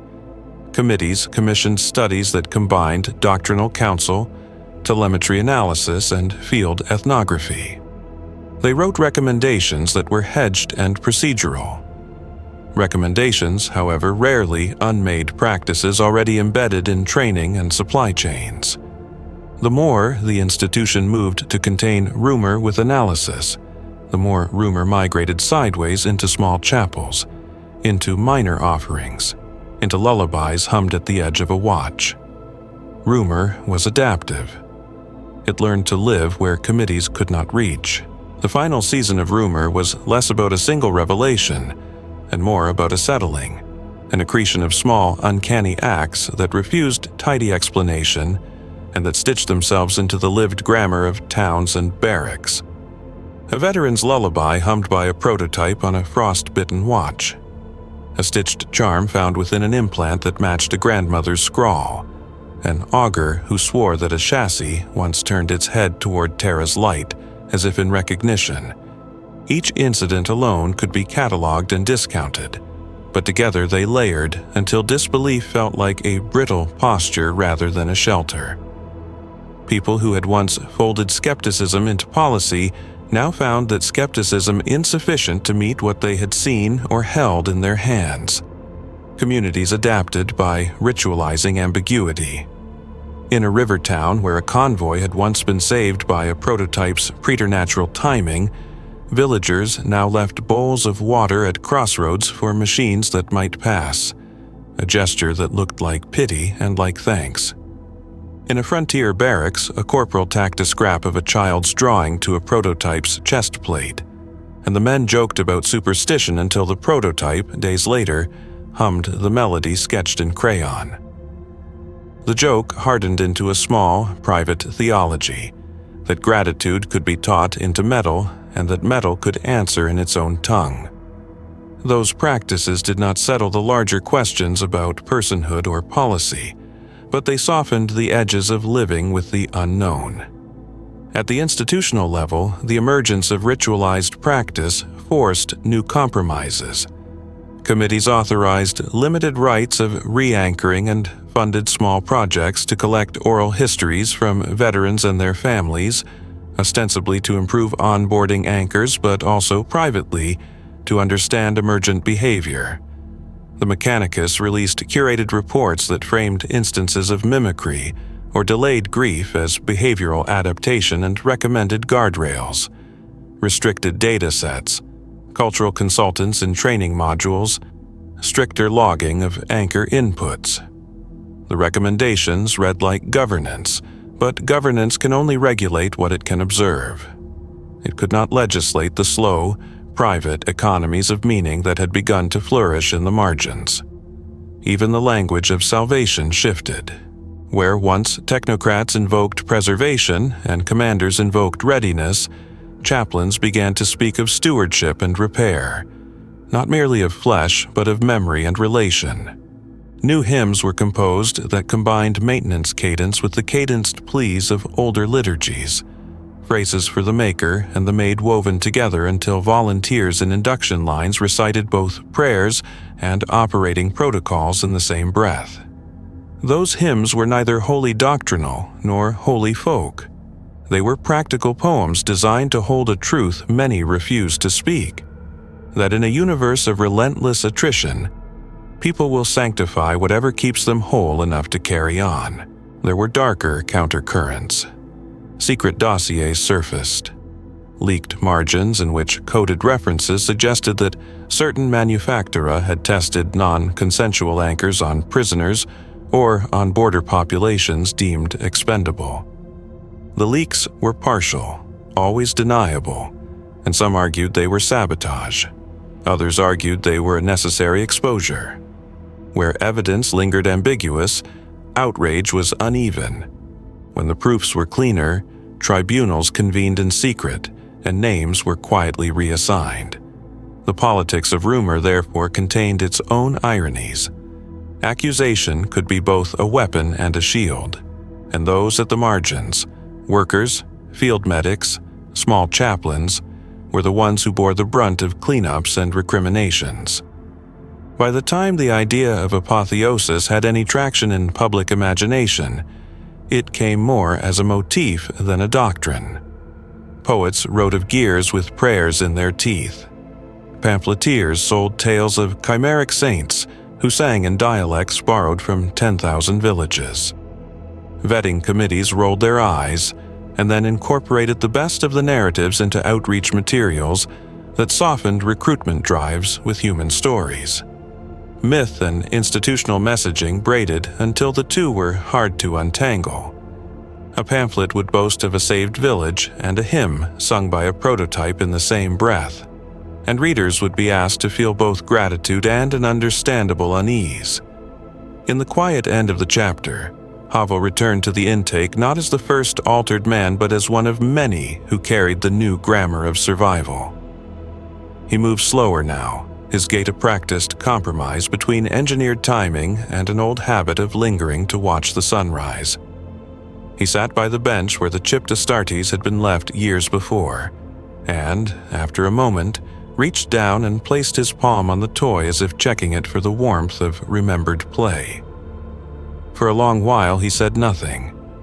Around him, the manufactorum kept its fires lit, its ledgers balanced, its rituals sung in corridors lit by amber lamps. Somewhere, a chapel bell tolled, and a servitor recited maintenance hymns into the night. The two sounds braided until they were almost indistinguishable. What remained unanswerable at the end of that braided note was not whether the prototypes could be saints or saviors, but whether the Empire, in granting itself the power to trade memory for survival, had altered the shape of its moral imagination. The answer would not come from slates or sermons, but from the slow decisions of families, chaplains, engineers, and soldiers who would pray, who would code, who would bless, and who would remember. The story we had been following did not end with an apocalypse of revelation or a neat judicial reckoning. It ended in the ordinary business of adaptation, where rumor becomes ritual and where survival makes its own liturgies. In the end, the question of apotheosis was less a single revelation than 1,000 small conversions that remade ordinary lives into odd liturgies. The prototypes did not ascend on trumpets. They accumulated reverence the way rust gathers in gutters. Quiet, gradual, and almost inevitable once people chose to see the pattern as meaning. A mother in a river hamlet began to lay out a child's blanket at dusk when a convoy passed, and the convoy's augmented sentry paused and hummed the lullaby braided into its neural anchors. Someone in the square swore the machine returned the cadence in a voice that sounded like a borrowed memory, and the story seeded both gratitude and unease. Across provinces, such gestures multiplied. Small rites for metal and meat, votive weldings and private prayers whispered into data ports. They were not sanctioned miracles, but human attempts to hold on to what mattered and to name what could not be easily counted. Policy tried to contain the texture of these practices with panels and papers, with ethicists and theologates convened to draw limits and draft safeguards. Committees issued cautious codices and approved limited rights. They sponsored studies that taught cultural consultants how to filter anchors and to map vulnerable inputs. The Mechanicus rewrote onboarding to include consent flows and cultural sensitivity modules, and the War Office demanded audit trails for every anchor. Those bureaucratic moves made some families feel safer and made others feel watched.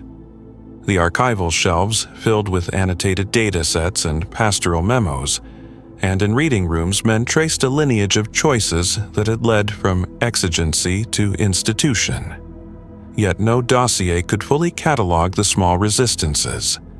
The locket hidden beneath an implant seam, the improvised hymn hummed by a medic in a field hospital, the old woman who braided a child's drawing into a casing before dispatch. Those acts resisted codification because they were meant to preserve mystery. Cultural life absorbed the phenomena and turned it into meaning. Playwrights staged dramas where a returned veteran argued with his daughter about what it means to be preserved. Painters rendered a figure half in light, half in gear, holding a bowl of rice like an offering. Songs folded maintenance cadence into refrains about home. These works did not settle moral arguments so much as keep them alive within communities that would inherit the consequences of policy. Children grew up reciting both prayer and procedure.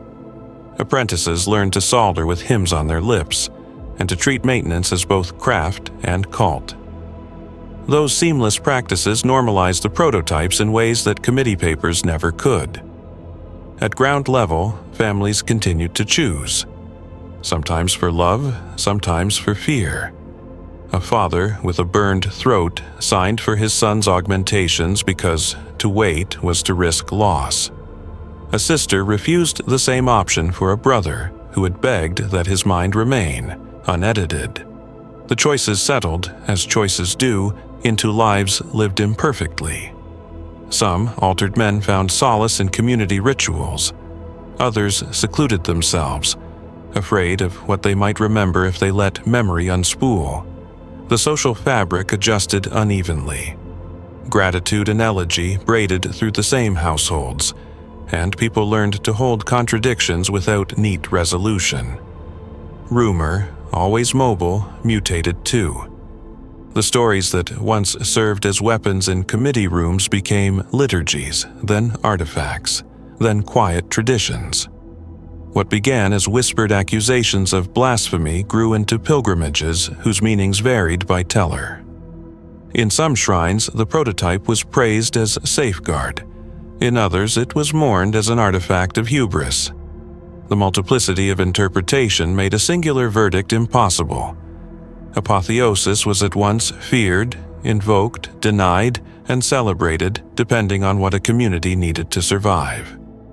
Valen lived long enough to see the doctrine settle into law and into lullaby. He attended consecrations and tribunals, authorized firmware patches, and signed papers that would be quoted in speeches. He also sat in small rooms and listened to women sing the songs they taught their sons, and once he placed his gloved hand gently on an implant and wept for reasons he never explained aloud. His role, engineer, priest, custodian, was a seam between worlds, a position that made him both necessary and suspect. He left instructions for audits and for rites, for maintenance and for memory keeping, and those instructions would be interpreted by men with different temperaments across decades. When the manufactorum finally looked up from its ledgers, it found that it had done more than preserve bodies. It had rewritten the grammar of service, blurred the edges between tool and altar, and scattered new practices across the map. The prototypes continued to hold trenches and carry burdens. They also carried songs and small secrets, and in carrying them they became part of how communities told their own stories. The question the Empire had asked, how to keep more people alive in the face of ruin, had an answer practical and tragic. Lifelines threaded with circuitry and memory, survival braided with compromise. If there is a moral to be plucked from that braided tale, it is not a tidy admonition, but a reminder that the scale of choices matters. Policies inked in the interest of preservation ripple outward into law, affection, worship, and market. They recalibrate the uses of grief and the grammar of intimacy. The manufactorum gave the Imperium a tool that saved lives, and in saving them it forced a reimagining of what survival requires. Whether that reimagining is blessing or curse depends on the hands that hold the wires. the vows they swear, and the small ongoing acts of remembrance that refuse to be reduced to metrics.